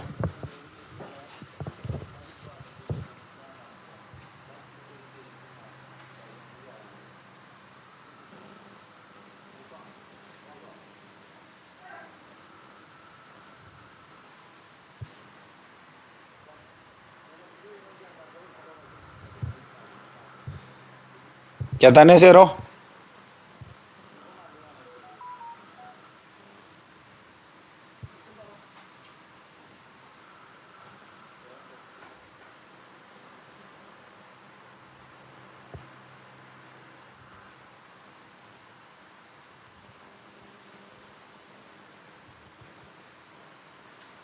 क्या Targe? Waiting for your answer. Everyone. Can you solve this? Ngambro. Muna tasi ko. Sa kasunate ay no si taki bado. Muna tao swai si kitang aruba matang marak ti oro pasi khaluno si sizzle ke no. Sizzle ki question nai na bada Karim Singh na bopokunu ko. GD ni haraga su. Adam hang kaduni. Yung maha se petrol ji ke do na petrol mamal ja. Petrol की price क्या increase तो about 19%. Sunita ना क्या दोबा intends to spend only an additional 12% on petrol. कहनो course क्या दोबा माना spend है दिखे दोबा कोर्सा तो बुधनो तो खर्च तो बुधनो तो क्या है ना 12% की है ना माँ कोर्स तो रोई दूरी बुको अदु दी मानो what percent should she reduce the quantity of petrol माना ले दी बुदो percentage क्या हंदा के देखे उसे kwadi mapum kwai nak na bin tizar da putu yan sa do yam luba male ko ene sai to gi bidiu mayam formula am kan sing ji akoi na lady ba price tu ga quantity ani puina kai ta ne price ka quantity ani puina kai ta hai expenditure ta ne kai ta ba mayam expenditure price into quantity equal to kaiba expenditure akoina leiriba pot mamanduga pot masingduga ni puina di expenditure tai khudam moina harabada nang lupa 10 piba pot manga leiroba lupa kya nang tingi ja lupa kya tingya yang kai tingoidro adu di price ka quantity pot masingduga ani purina raga tarakuduni expenditure nangonda chatkada khorsa du ne phangdu se ana mi ko mem cha adu si formula se palo ko sidagi ngasai to momongdo ama takrab ni manabam yawre ko petrol price to kya angle ba kya angle no sam manung to kya angle no 19 adu sam people po to kya angle no adu dia 19% angle mina 119 puri roidro sam adu 19 angle di 119 la ni simen tore ko adi mala ke do ba expenditure to kya angle to ba expenditure to 10% angle ba dro expenditure to क्या है पा expenditure sin price लाए को quantity ना तो मांगे क्या by what percentage should she reduce the quantity की खंग दबरी ना आते हैं कोई x थमो into थोड़ा x थमो so हम expenditure तो कितना हुई है 12% का इहेन मान तिंग सट का दरिबो खर्चा जे expenditure जे हाना देगी 12% दी इहेन यारो है ना त्रो क्या है ना additional आई देख अहेन में दोनों त्रो अहेन में क्या ना 12% त्रो साम तो क्या इहेन याद है बा तो अब नत्रो अदु चामगा ट्राइन थुल आने नत्रो साम दे क्या हेले अब नसिना सिना 12% हेले अब नत्रो सिना खंग दे को खंग दबने गाते एक्स लोरो सिना करी सिना क्या अनबा 19% हेन मने बा अदु होलो समाना कथन दरो हने दिक क्या ब्रो अदु एक्स पुथो क्या दी एक्स इस त मोरो 119 से सुम चलो क्या तारे 112 divided by 119 जे मखा ला दरो अदुदी सी x कनानो मोसिले जे क्वांटिटी दु नत्रो क्वांटिटी दु के दौरे है न हो जा 119 और मदो हो क्या दा लाबा 1 क्या दा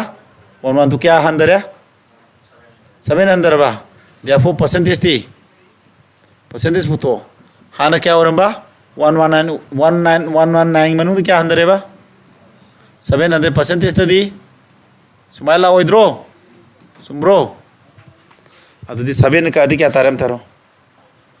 7 से का अधि 7 1 7 का अधि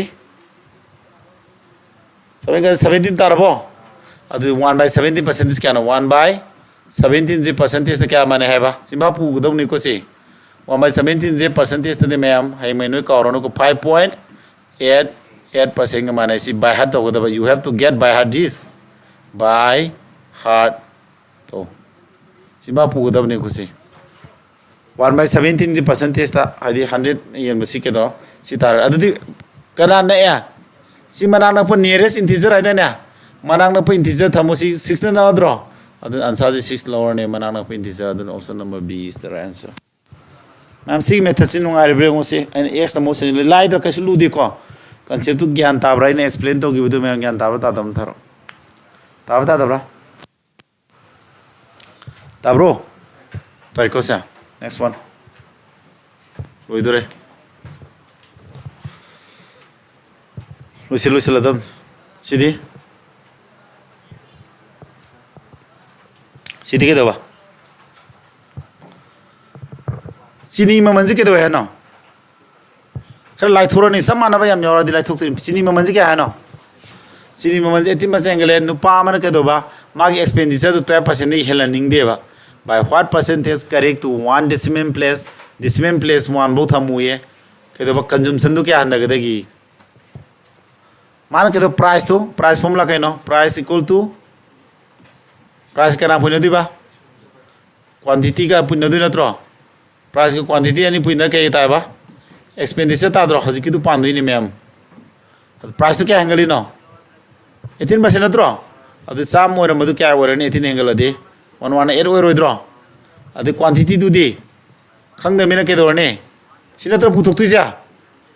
si puthok ka do mina si khang da mina x tham lo ro adu expenditure du kya hen ba expenditure to increase the expenditure by 12%. I mean, some do kya orani 12% galadi 112 law withdraw. Kathana di hanne ka ba. Therefore, x to kya kya tara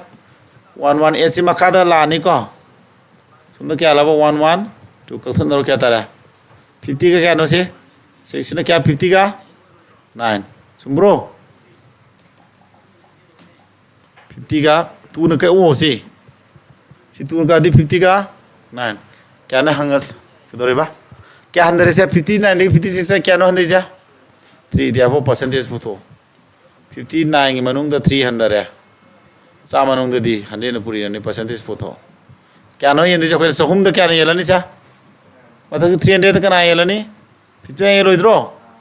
हम the क्या सला नहीं 6 सप्रा मंगा सप्रा 5 सला दी 5 9 जा 45 5 5 जा 25 29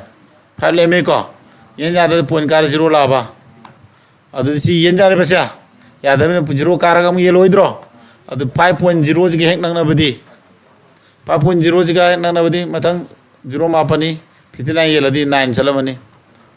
chumra yet adai sali 9 38 salani ko adu di tarakadu sine si nangna badi kana no 5.1 haya adro ansaji sita ne osalam bi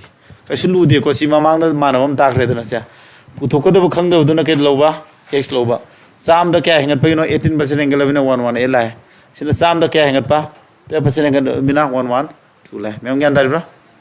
tai ko sia inna baga mi bro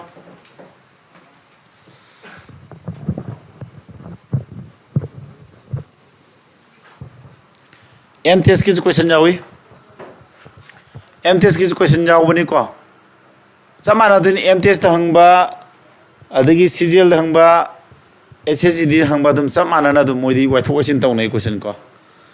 arithmetic part को एक को percentage है बस arithmetic section ने सीधा दिया तुम MTS के कागज माने को सीधा सीधा तुम्हें होलो पूरा में मंजिल क्या हैंगले ना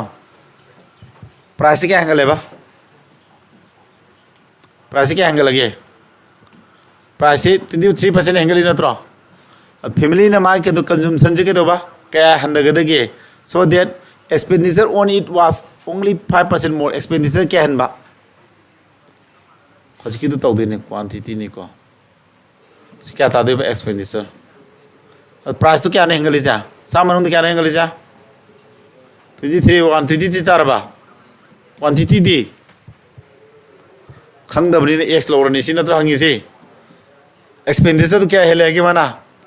5% है लेते ना 105 क्या लानी 100 लाओ इधरो कस्टमर तो हज़ की तो सामान अतरा तुम उरु उरु अंगल ऐसे उरबा ताप से हम हंजल लेब से अदुदी क्या तारे एक्स पुतो के 1 2 3 से सुम लाओ इधरो सुमदर 105 सुमदर क्या 1 2 क्या अंक क्या ऐसा 3 का क्या बरा ओम मरी मंगा तरु 3 का क्या मने को 3 का दी ओम मपल राउंड ओम मंगा ओम का दी ओम मरी ट्राइन थोय ओम ममा ओम 40 का 1 41 मनुंग क्या था रबा 35 अदुदी क्या नो क्या अंदर है सा 41 मनुंग 5 आज क्या नो 600 बा therefore 41 मनुंग 600 है सा मनुंग दिसी माला आने परसेंटेज 600 तक कराना 40 का 1 आ हिल अहमद 1 सलनी को दिन थोल वरे के दोगे कैसे लेबा 1 से चले 41 क्या ला 19 लाभो ꯑꯗꯨ ꯀꯌꯥ ꯆꯠꯂꯅꯤ ꯁꯤꯗꯤ ꯃꯉꯥ ꯆꯠ ꯃꯉꯥ ꯃꯉꯥ ꯃꯉꯥ ꯃꯔꯤ ꯀꯨꯟ ꯃꯉꯥ ꯆꯠꯂꯤ ꯍꯦꯜꯂꯦꯀꯣ ꯑꯗꯨꯗꯤ ꯀꯌꯥ ꯆꯠꯂꯅꯤ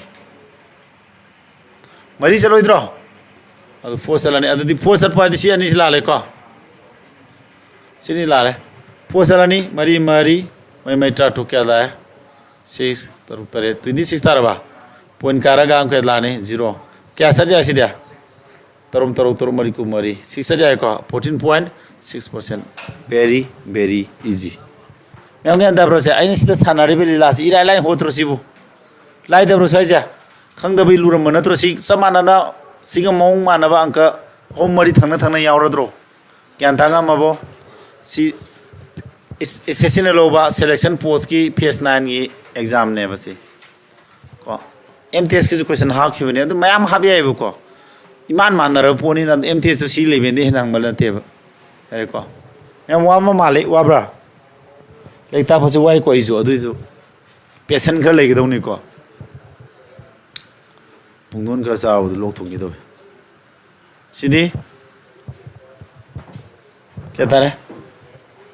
नंबर में increase by 30% and decrease by क्या 30% देन फर्दर डिक्रीज बाय हम लोग तो भी नहीं को सिदी s plus y तो पान जागदरा हाँ सी पान जानी यार अंत है नरो कमाई पान दे बा यस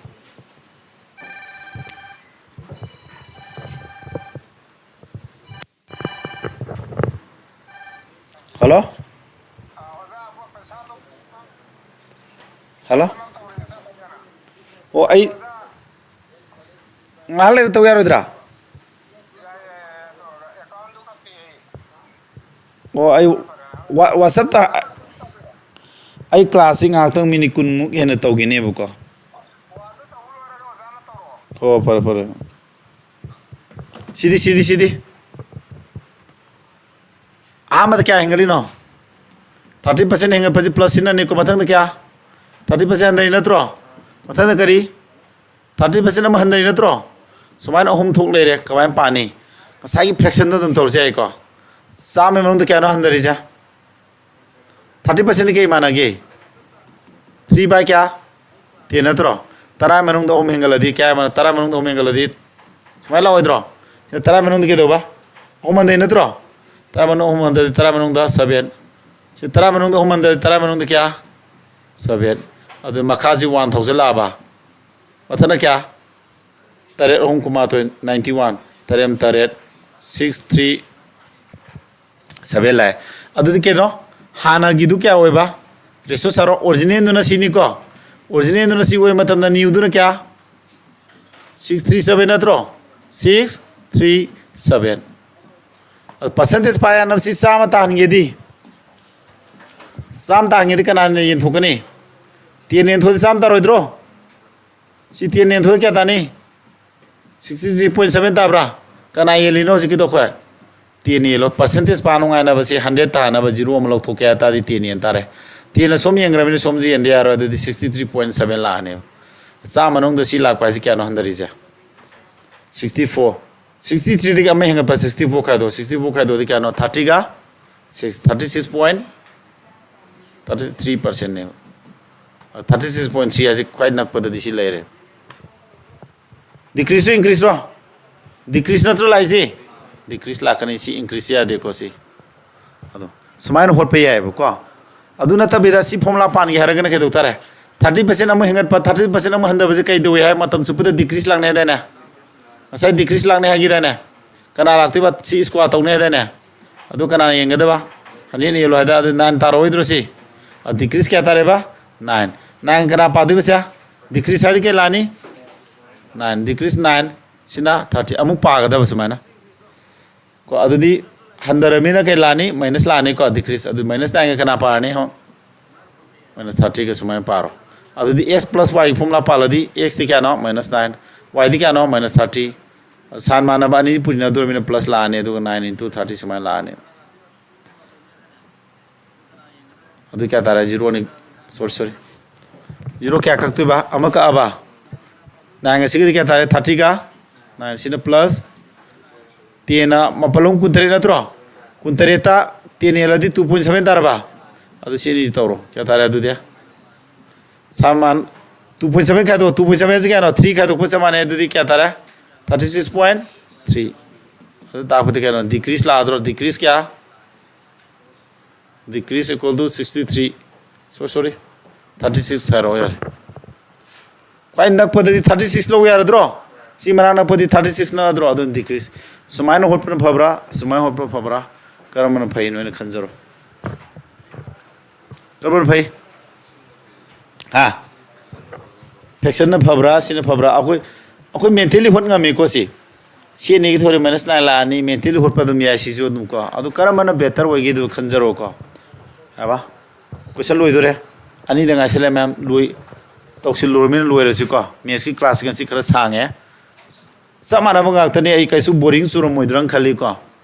थावायाव न तारा दि बोरिंग चु दम नोइ चु ब्रो क्यान दारि ब्रो हम तो खुमौदना मनिंग दगी नंबर अमा केदो याबा 30% हंदर एब नत्रो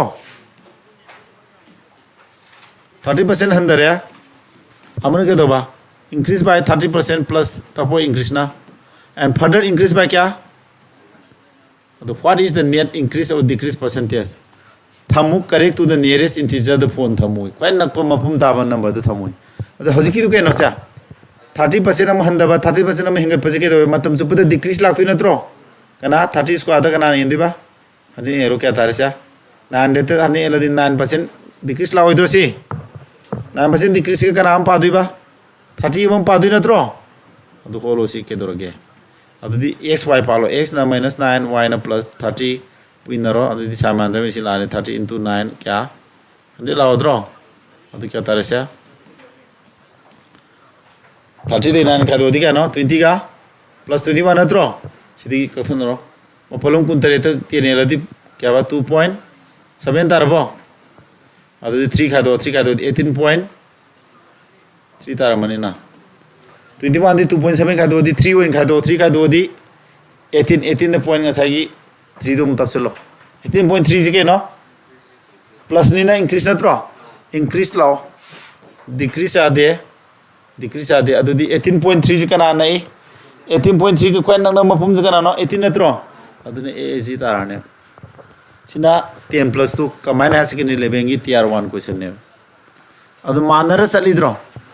aina manawa ngata collection to bni to bud khar nungai ni khale kanna thoyaw no no last one this is the last question ma'am video da sa mi ko no gyan ta da budu sidi pot amagi price ke doreba handare my consumption jina ke doba price consumption hingale what will be the increase or decrease in the expenditure sidi ko no panya re ko x plus y to panya ko si pan be ai kya lane to de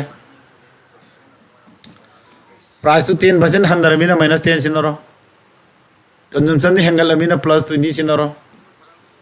minus 10 into 20 divided by 100 10 ga sige dikana plus 10 minus 2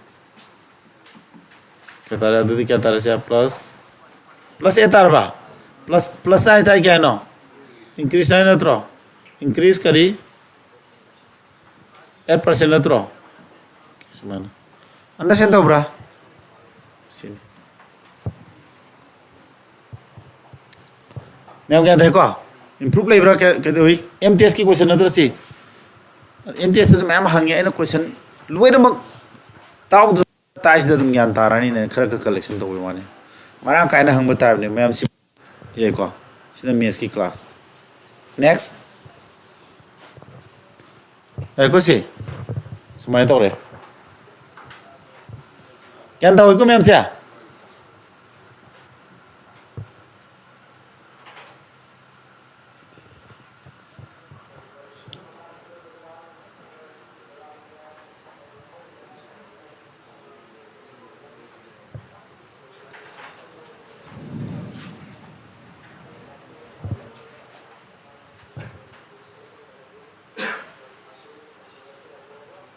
ऐसे कनो से तो किधर बने को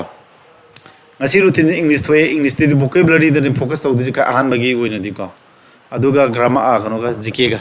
ngasi jam kana ba ko president handa se governor khara change to we ko state khara the governor change to was dum hang mane ba adu metarian sem baje ko gi kitang life system khara sana wat pa undi tawri ko adu hongdo ni khara da ka wani yin ko hojik to disina vocabulary gi oi da khara baja ti ta ta ko no ji kitang no arak to bam phaw ha to no ja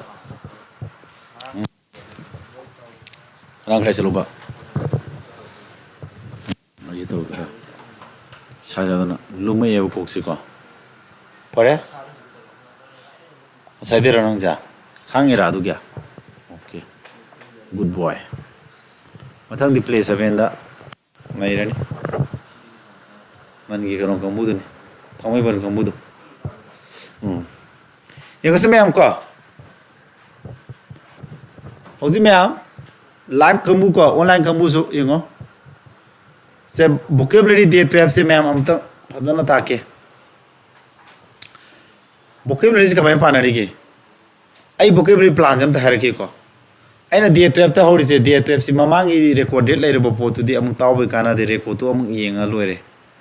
repeat hadi record log di posil lawur ga noida kana han maduna fai khallaga aina de 12 se hana to bune ko Day 1 dagi na 11 di recorded lai reba recorded lai ba potu di when adam aina video record to mobile app so ai publish to do re adu mobile app to ha pa mathama record to gi ba potu di yeng yare dana sumi ko handana to ru bai kana di to di bor me am pending lai ba sing se hana to thu ga to gi do ne da si to thu ba da ka we ne vocabulary se me am ko ama pa ba hitri ba sing khalaga ne aina day 1 to 31 aina day je ai gi silli si day je 1 dagi na hai mi ji background ji amu bo hello mera adun chane day 1 de 19 bol sorry 31 boy tare day 1 dagi na 31 bol jine ba aina plan to ri si sina beginning gi ne ba ko sigi beginning gi je hek hai badagi di noi ke do bu yai si hai badagi di hoji black book aina hoji vocabulary gi lyric ama leba adu dia ba vocabulary sing si ai marang kaina collection toro ga adum yari me yam na pa de ro vocabulary di ko english ki di ke do we hama tonda question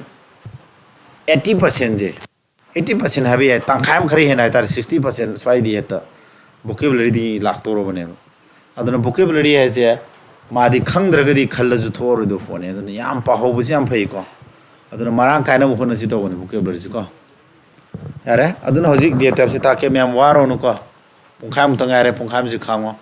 amro makta da glutton na je hana khangna gi bi yorobra guest tong durot na interaction to si thanda lek ta du ware e ko glutton na di ka no haina rosum kariba khara saba yam pamjaba kayaba mai ja tsaja glutton na di mi masa amane karma misak no common noun ni ko misak ta di common noun ni karma misak no sabada ke do ba sabada so pai tare ko khara karamba yam sagan bado sabada ngauza bi gan lai dane ma'am moi glutton ngakten ni ko moi si glutton ne ha dum ka sky dia sad khara yam sop sa kham boy tare a person who eats too much akoi ga ji po ka je o ka je akoi di matum manga tara sa puk thali na tra moi di kg man ji takhai mayam yengi mata gum ko moi noiram du ji de are ko mathang di invincible ha di kaino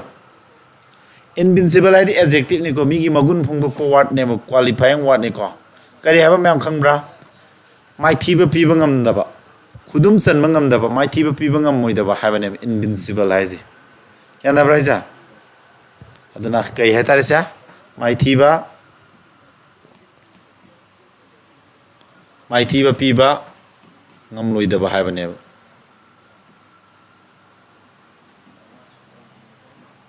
example people ding laidro glutton na mi misa ama ta pone de mi ma de tak praman tor to me je glutton as yare natra example people de simudi tak to yare ko invincible I think no conquer to ngam da na true ha Germans are invincible during the second world war gaidura Civil War matam the moisi my tipping on the guy do not throw. So much invincible way by the my tipping on the example of the Pisilu Erico. Next one. Matanda what beginners study plan the 12 ko into simia. Beginners ahoba how lepa or Kamuginico. One word substitution have any cointize one word substitution. Wahi aman most in the Rimana, Wahi Sabulama Piramazi. Simhot Amakam Sindineva. Question to Nico, answer with Nico, and answers the man Tamwani. Question the idea in the cano. Never giving up or getting tired of doing. Wait there. What about I ware adutor in Kandava? Soktaba night of Sikaiko, indefatigable. Indefatigable have Nico. Kaiba, Soktaba night as it in the car. What about the Awaba night of Hanmalatan, what about Sumase, wow, Kandaba mise, indefatigable, because no. Terrible no the sea good gen there. Echo Matang insolvent no by the cano. Adjective insolvent no by the cano. Adjective Nico. A person is looked to Masisana de co. Miss Amanate Manatize. Insolvent had Miss Amanateva. Insolvent has a me the native, me mumming native, me Karamamino have a native a person zilali. Passing mungum the buggy pibum do never. Taizico. Insolvent have the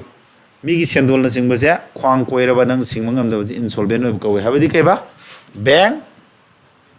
Bankrupt cover.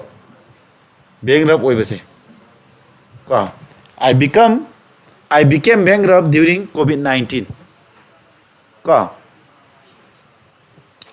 I say the I became insolvent. I became bankrupt during COVID-19 pandemic. COVID-19 pandemic matam I become bankrupt by the kind of bankrupt by the I make it send on sing mangam daba ima put nam tone way high name bankrupt eyes. Examples of Hapsilam Biaco itinerary of the cano itinerary have the mapam amadi mapam than a quiver setpagi plan a maladana. Suppose not Kasmi, Kuirugata, the Kasmi, Sumana flights to Sibo Yorani, and the Sidam Kuiba, Adu Hotel to behind and Nangi journey plan of the Ladana. Madugi Nangi Lam Kuiba journey plan, Luke Koeba. Itinerary Koeb. A plan of journey, including the route and the places that you visit. Then a Kuiru Mahamdu Nevuka. Adugi Satkada Mapam, Lambi any route Idika, place Mapam that you visit. Then a Kuiru, itinerary Koeba. Let me know the itinerary of traveling to Himachal Pradesh. Himachal Pradesh the Satpagi itinerary had the journey plan though. I want that so to let me know I Kanzagi Garzi. Yariko, the mana.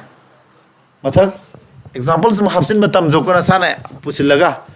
Monarchy happens a system of government by king and queen. Ning Thomasung Maharani Panba Aduguma Sakai Monzike Goba. Adum Sakale Monze, monarchy coevo, Aduna abstract noun without Moise, abstract noun. Canavaza monarchy. Canavaza was in monarchy weva dum countries cano. Spain Gumazin to Palidanaco. Adigi Britain Gumazi, Queen Palidra, Moise monarchy coevo. Canavaza Canavaza Obituary at the cano. Obituary at the cano. Common noun, you say, common noun. A quena Kabar Gumadeke,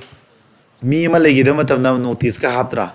Adu lay drag, Mag Kana Sanama labelsing to Kanakanano, a question the Quero Colo.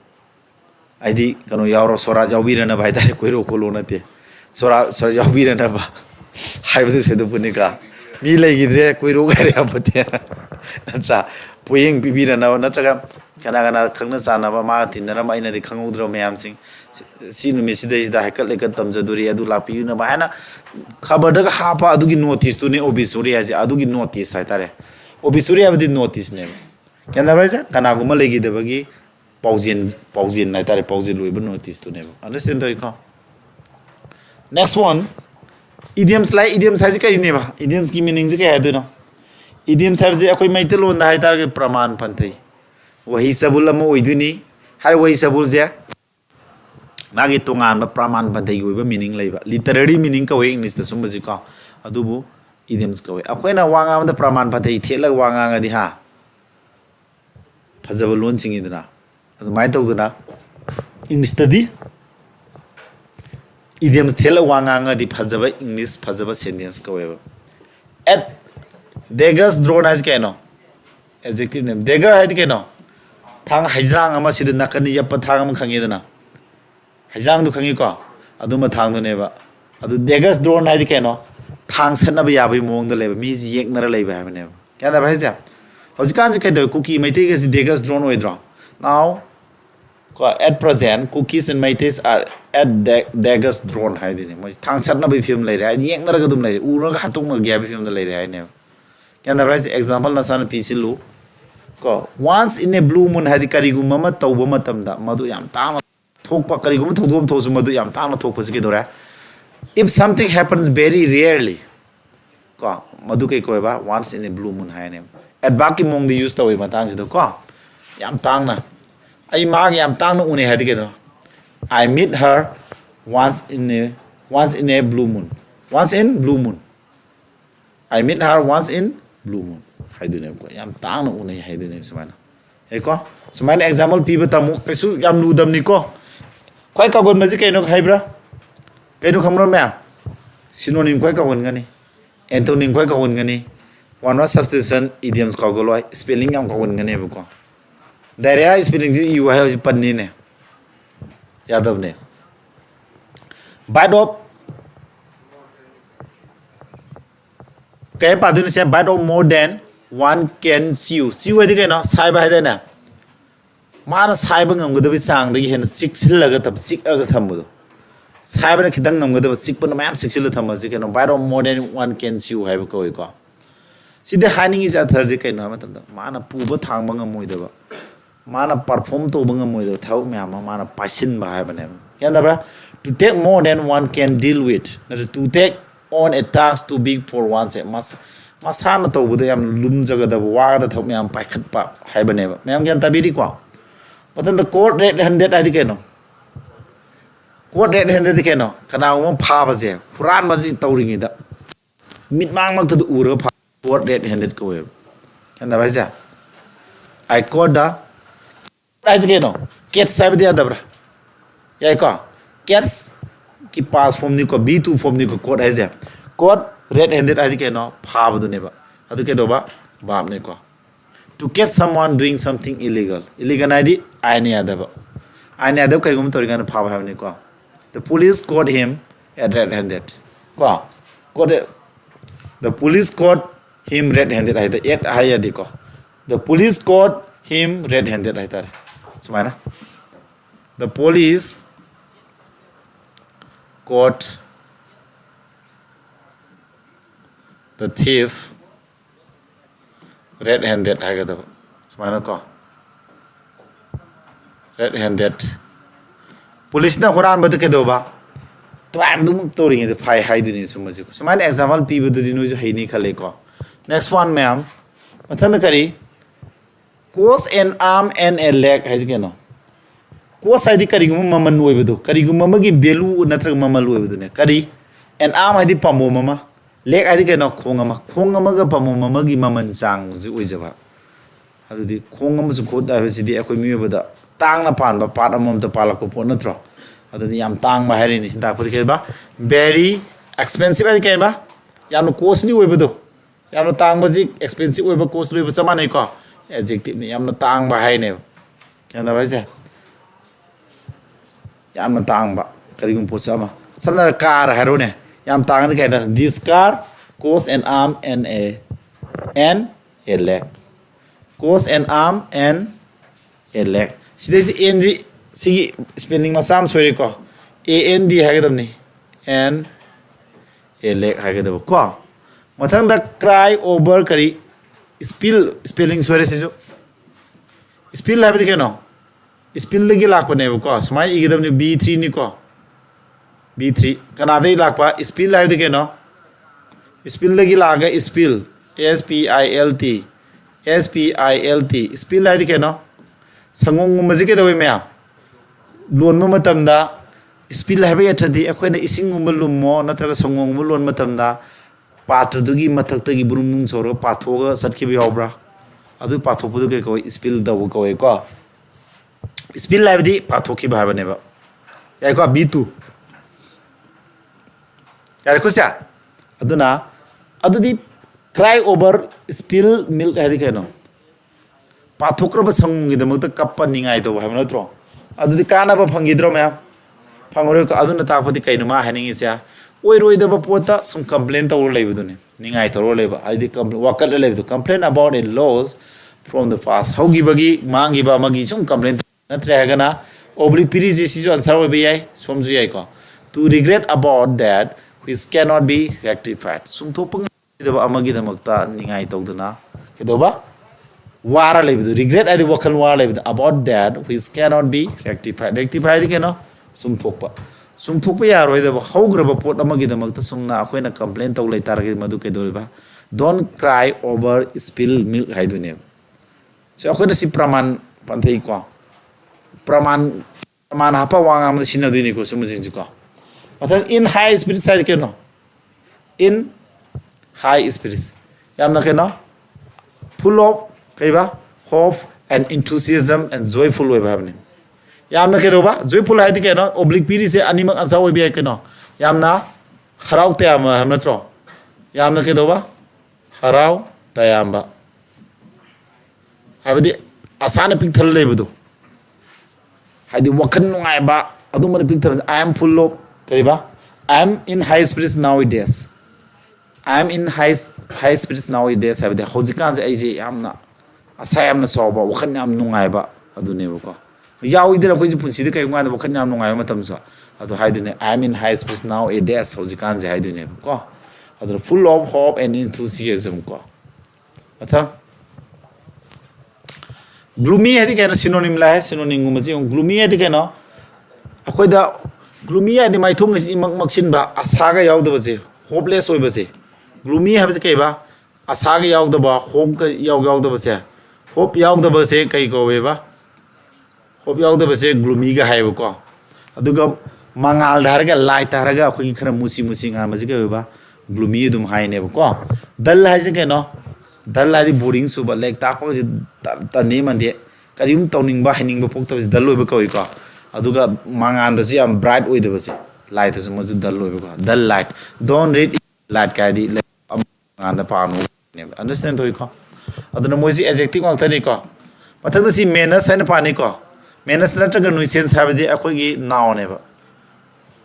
Problem ओइ करिगुम्बा मा नत्र करिगुम्बा फिबम मा नंगोंदा पुंसिदा problem थोलिबा नंगोंदा एयरपन पीरिबा करिगुम्बा मा बु करिगु मेनस नत्र नुइसेंस कवेको केंदा भाइसा it makes me a nuisance ko kaidune masina aingonda kedoba airpan thue kaidune nuisena airpan phujida thengna ba airpan dune ba ko kenda ba ja nangod thengna ri airpan dune nuisance ta mena size ko mathang apparent oi ba habdi adjective ni ko irala na khangba ngamba understand to bud live do apparent oi ba ko obvious and irala ba ko adu question di irala na hotke ga di I can solve that question obviously yam line hot can obvious line to bu live do khang bu bu live evidence id me am ni khang khang nar pa evidence id proof ta gila ko ni ko evidence id proof id na adu gi na ti sin adjective form oi ni ko nt lies khang khang nar pa praman ge le ra ba dunia ko plain id isam sam wafam ne yam na lusin da isam sam ba ji mi ira khang am idana clear id are you clear haidi nang gyan tar bro loksin ma ba ne ba visible id ke no ubangamba khangmangamba ham natro yandabra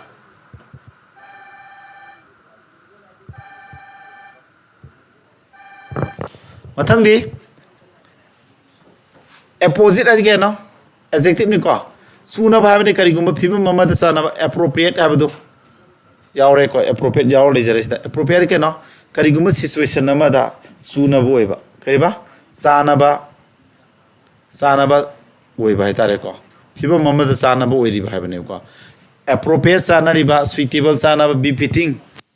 karigma situation namada sap sana sunaba oiba habane ko befitting ju samane ko siga mathangda next arken naidi keno akoina understand to ngam da karigma ma angak pa ma ko arcane hai di ke no ai ko explain to ngam da ba kari gum angak pa ma ha bane adjective ni ko se kare ba arcane hai ba se arcane hai di ke no mysterious hai angak pa we ba bane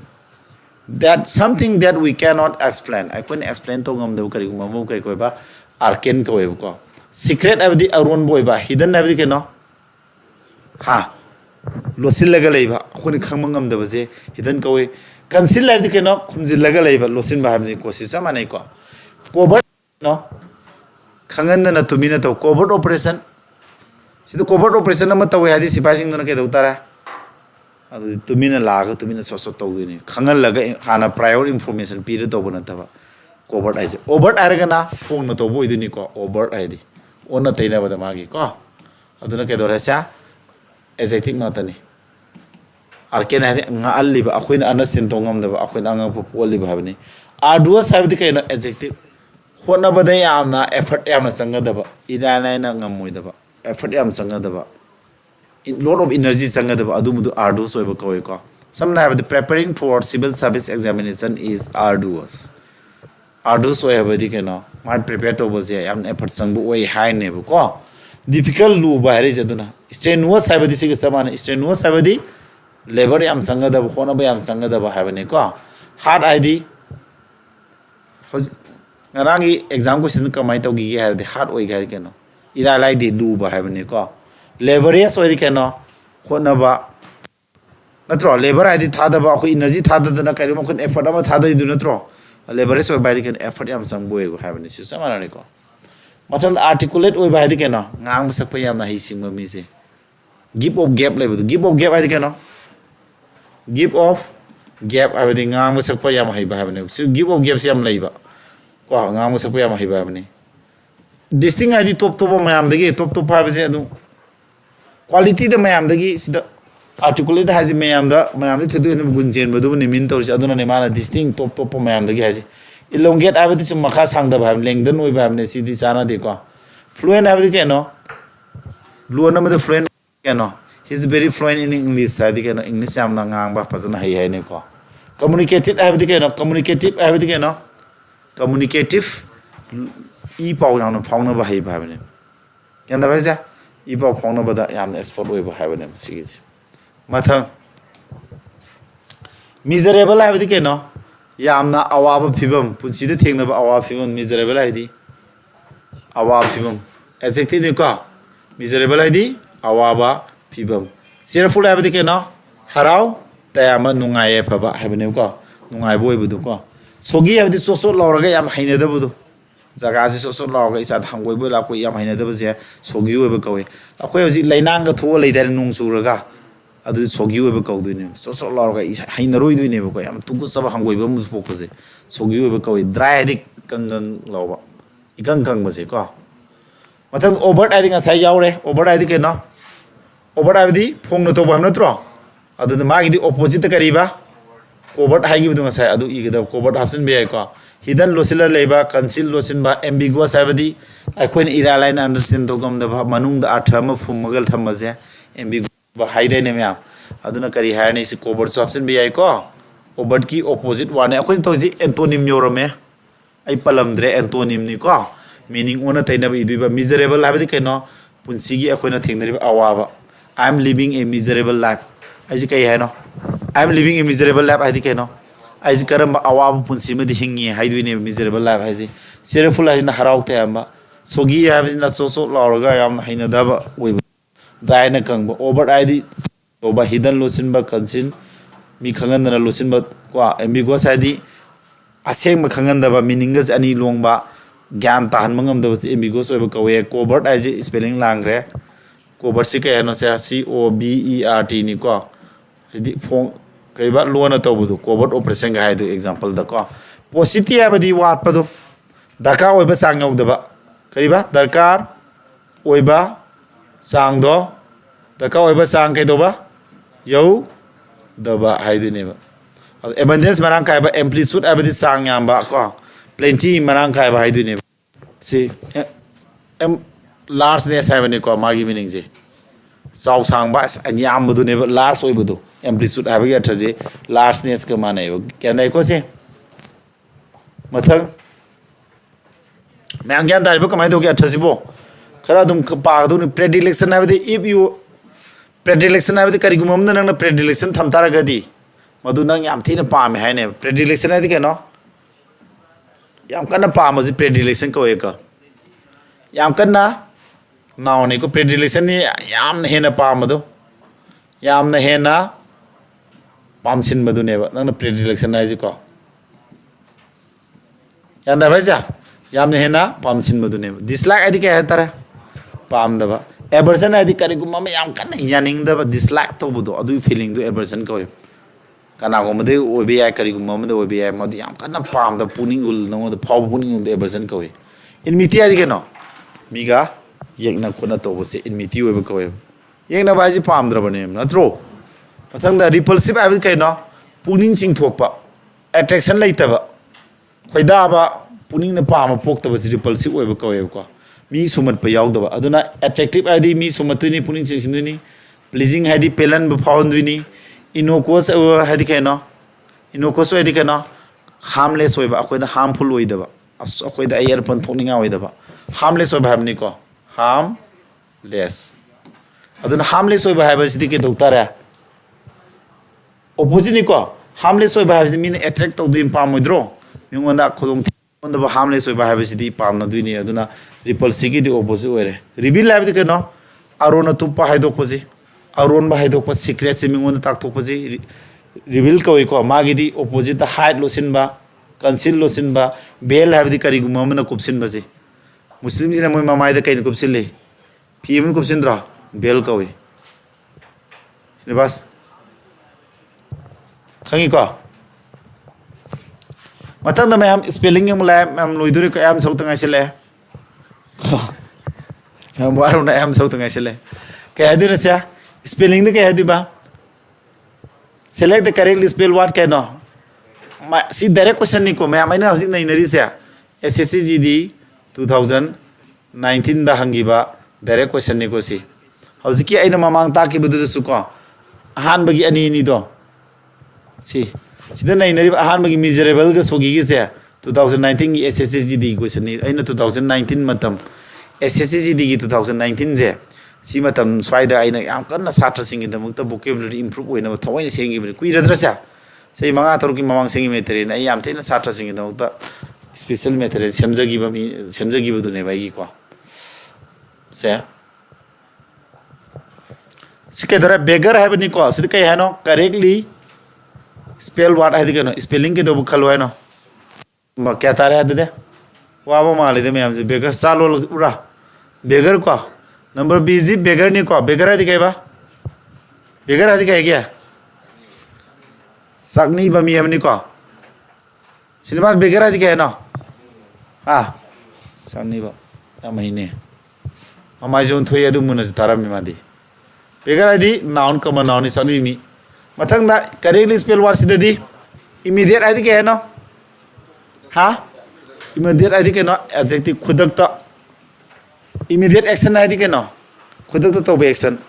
को we need immediate action we need immediate response को एको खाइना देने मथंग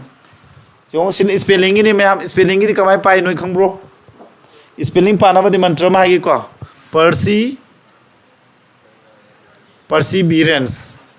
perseverance है दिखे ना पुंसीदा obstacle problem को miserable situation में आम थिंगरकनी अयत अपन नुंगाइतबा अवा थिंगरकनी नंग पुछिदा मधु मैम दु नाथैरगा खांगागा लेप्तना नंग इमाय पापो संक्षिनबा नंग होनरिबदु मधु कै कोई perseverance कोएबा अदुना as a student you all must have perseverance को in order to succeed my पाना बिदम त perseverance लाइगे दौने या देखो जा लेप्तना मखा थाना चथना continuously हनबा लेतन होनबदुने परसिवरेंस अदु लेगदौना है को करेजियस होबदि केनो परसिवरेंस नाउन करेजियस होबदि केनो एडजेक्टिव यामना थौना होबा ब्रेव होबा हाय माय मीनिंग दि को ब्रेव को सिनोनिम होय थौना पाबा को कॉन्सायंस होबदि केनो नाउन एकोय मिबगी ब्रेन अमनी असुम अरान बिस नबा अम यावरे अखोयदा अखोय जस्ट सम यावजरिबा नान थबा म पाइखलम दादा हैस नंगोने मनुंग दे ब्रेन दगी फई फते न इंगित अम पिरक्त्रो मधु कॉन्सायंस को है ai conscience ta yaning de du thau sig gi apabata gi wakal bisa tong na ba ma yauzari bu dune ba hai si ko renaissance hai badi revival hai bani ko amu an hingalak pa thaina gi sanro da ba art form oigera kala vidya amu hana mayana paun makalak pasana khalak tar madu renaissance lai hai dune revival amu le amu hana paun mar ko bu dune ko superfluous oi badi ke no ke da ba unnecessary oi ba ko unnecessary oi ba ke ba daka oi da bhabni ko adjective daka oi badi henjin madu daka oi da bai tare unnecessary daka oi da bai tare yan da raja oi bom thupadi henjin laba adu na takpadi daka oi dra bhabne not needed habne ko smai to na spelling ji sana gadam ne courageous nang di moi di ne adu question dum hangdo le ba ani gum di ko sum i sana conscience no magi ne no bum para ga ne sum no mai ai mari ma piri se i sana du ne ba ai won da satisani pangi list le ba ni ko adu dum pa sana ju kana ni super fluous smai na no magi i sana le khai bu du mai na ko myam sini ai no ji tawri si no gi sina vocabulary class foi di ni ko sima loire vocabulary class में हम ऐसा दिए तो अब लोरे को मैं हम सिबुल ले रहे यारी ब्रो थे dietitian यारी ब्रो सीधा करोम याव ले रहे मैंने ऐन खलूद रहा मैं माँ close test SSC जिदी की previous close test नहीं सिमा तोरो मज़ी in the following passage some words have been deleted fill in the blanks with the help of the alternatives given maka the piri bisi matu imen siloi there is important aspect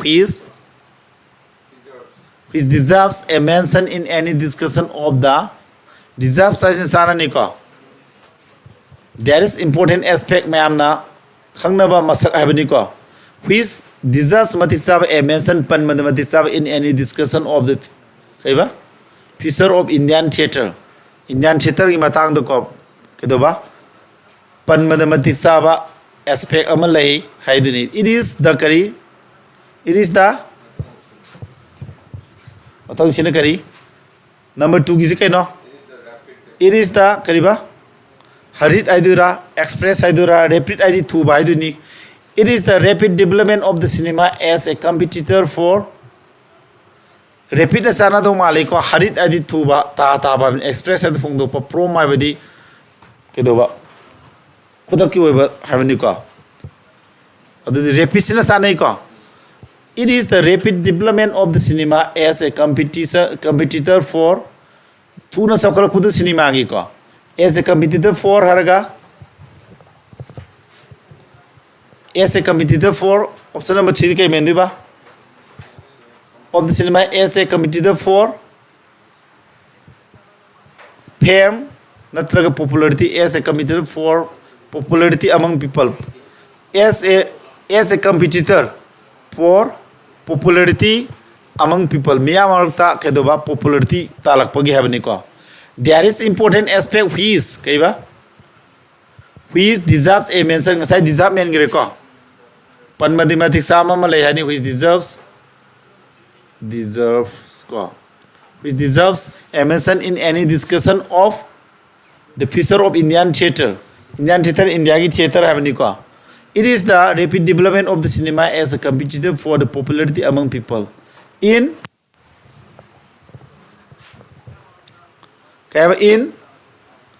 n hagadra a hagadra kai hani matang in a ali hagadra a hagadra n hagadra in the hagadra a yaroi ko in the ali plus of cinematic triumph id Ali plus of cinematic trim have this cinema agi sokhalak pudo the experts in the field sigi hiram jida cinema agi lam jida lai riba experts sing na kedo field kay adiba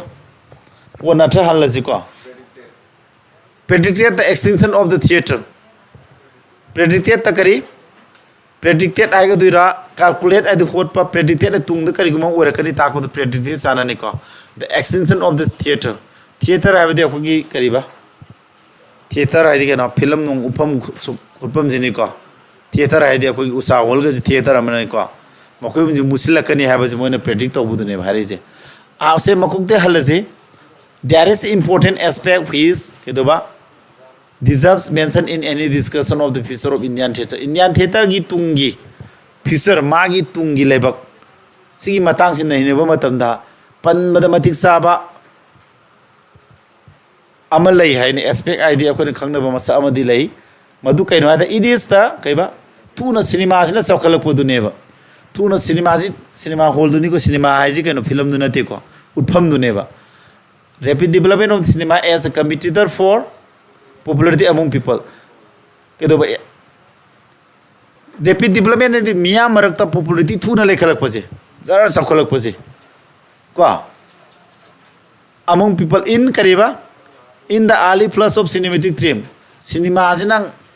magi ahan batang king sakhalak pa matam the expert in the field id cinema gi line the film gi line the expert sing na kai do ba predicted abadi kedo ba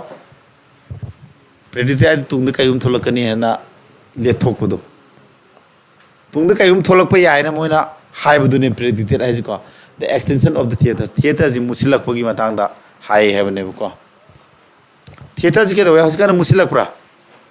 हाना जरा सखर मिनत्रो सु मुसिल लेदना cinema वफम जे कई मो सिंग्रे mobile phone गुमन मो सिंग्रे theatre दी इंग वेसना बि जी कान लेसिलक्त्रेदना yum the home दी इंग वेसना बि लेकर अदुनी मा highs को while walking on the breeze Sina SSC di 2019 ki question ngakta ni ko kari hai sana ni si while walking on the beach samudra khongma na salingai matam da wi kari hani collected aidura assemble aidi punsin ma sagat paduni increase aidi hangat paiduni needed aidi daka oi baiduni kari sanai collected sanai ko aikoina samudra gi mapan samata we collected seashell samudra gi maku thaba kari seashell aidi kongreng umuduni ko collected torom haiduni sumaina fill in the blank question adum hange ko aina vocabulary tak lore kana matam da satra singda sumba question khara nei na bagi hapani ko owing to the heavy rains nongkana subana mar moraga the office building was barely kare hani was lakre sin urban was ki matung da lakko bi ke lakani ba ke hom sufom laktu tro was barely damaged kedoba nongkana subana mar moraga office ki building du kedoba yam sathina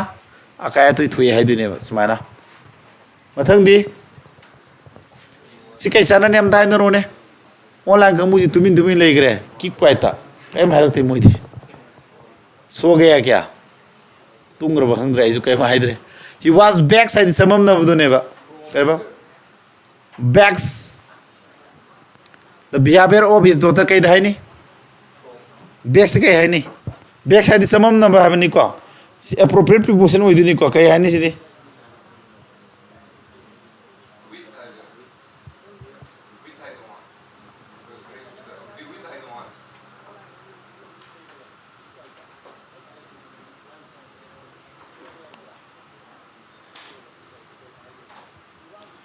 back side kanang mo han ba habni ko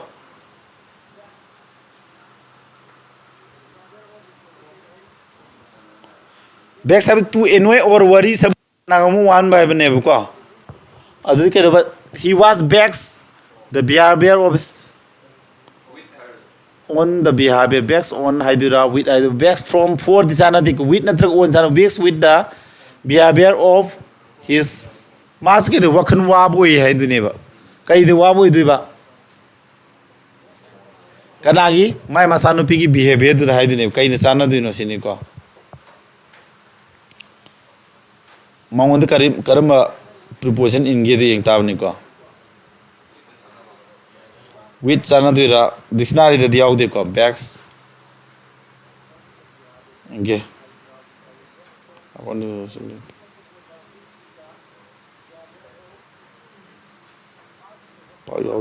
preposition in badi thina desida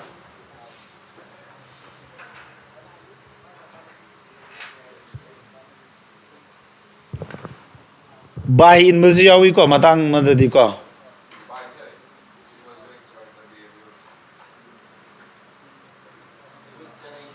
ha we suicide money backs by sa ne ko he was backs by the by yormadi by sana dini ko he was backs have the wahan madu worried when madu sida haning is worried wahalli havani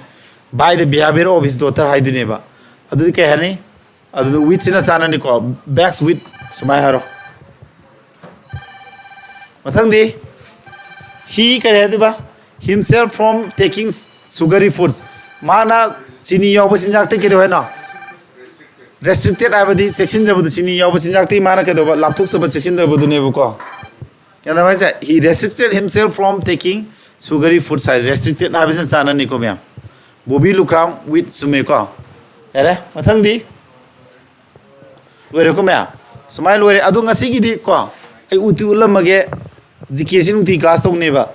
jike class tong gi na aina hoji namu ba metre ndu silere ko khidang mami ta ba wale camera da mami seng bring ji ko adu khidang akoi to buna dum hadi idin udi khara tok thobam sang do re basi kale gre ma kale gre jike si jike class ma lim hoji si India ke president ka na wari ge je Draupadi Murmu no wari dana ko si jike class ni si ungam rase ma eksa me du ui ko camera gi wari ni du uba camera da phajan ubra haidi swaida si suma mu anga ma ji ko ai gi kano camera da sana da bane ba to bo dang khanga da ba ma ta bra se ha adu si ba si gi nong da soiri je khang ro bu ko ma'am class du re ji ko ai gi metre na ma ngang ji kedang mong da kedang ai classroom ji ga sana ba da ge sida khara ko jiken kare ne phya ji bol o hendre khara o helo mek si adu sigi angang ma je kedang disting oi wali jor ba camera da ta de basi nei camera de mo si sima camera da mami khara wai si khara sahon ga dong ne ba pol sai si ko adagi si bol o helo mek sing ji si o helo adagi si suma si de yaram ngani khale